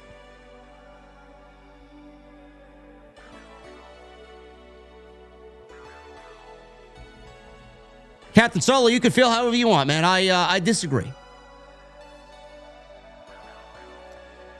Brian the Dean with a 12 months. JD, are you buying those MJF pickles? No. They are way too expensive. Stallion Productions with a $4.99. Who do you think will join Baker and Hayter versus the Outcasts for Blood and Guts? Any rumors of anyone joining the Outcasts? Well, the women are not getting Blood and Guts.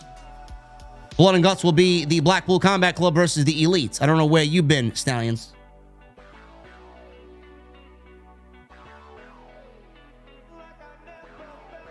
Ali with a $4.99. Hey, JD, would you ever see Adam Cole, Roderick Strong, Kyle O'Reilly against the House of Black for the Trios Championships? Of course. I say, for the hell of it, just bring back Bobby Fish for the sake of continuity. It's almost as if you're building a Lego and you're missing a few pieces, man. You can't build a Lego without Bobby Fish. You can't build the undisputed Lego without Bobby Fish.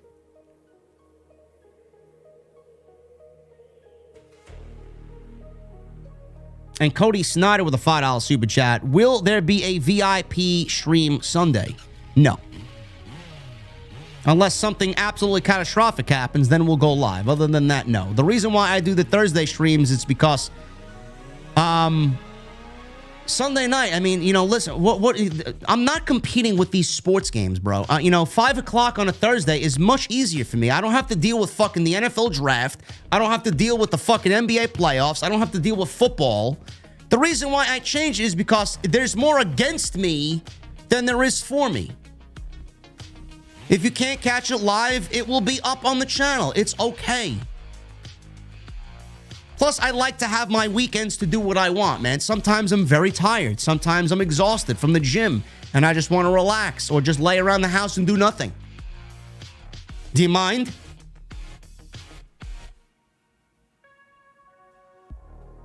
There'll be content on the weekend. I'll be giving you guys videos regardless.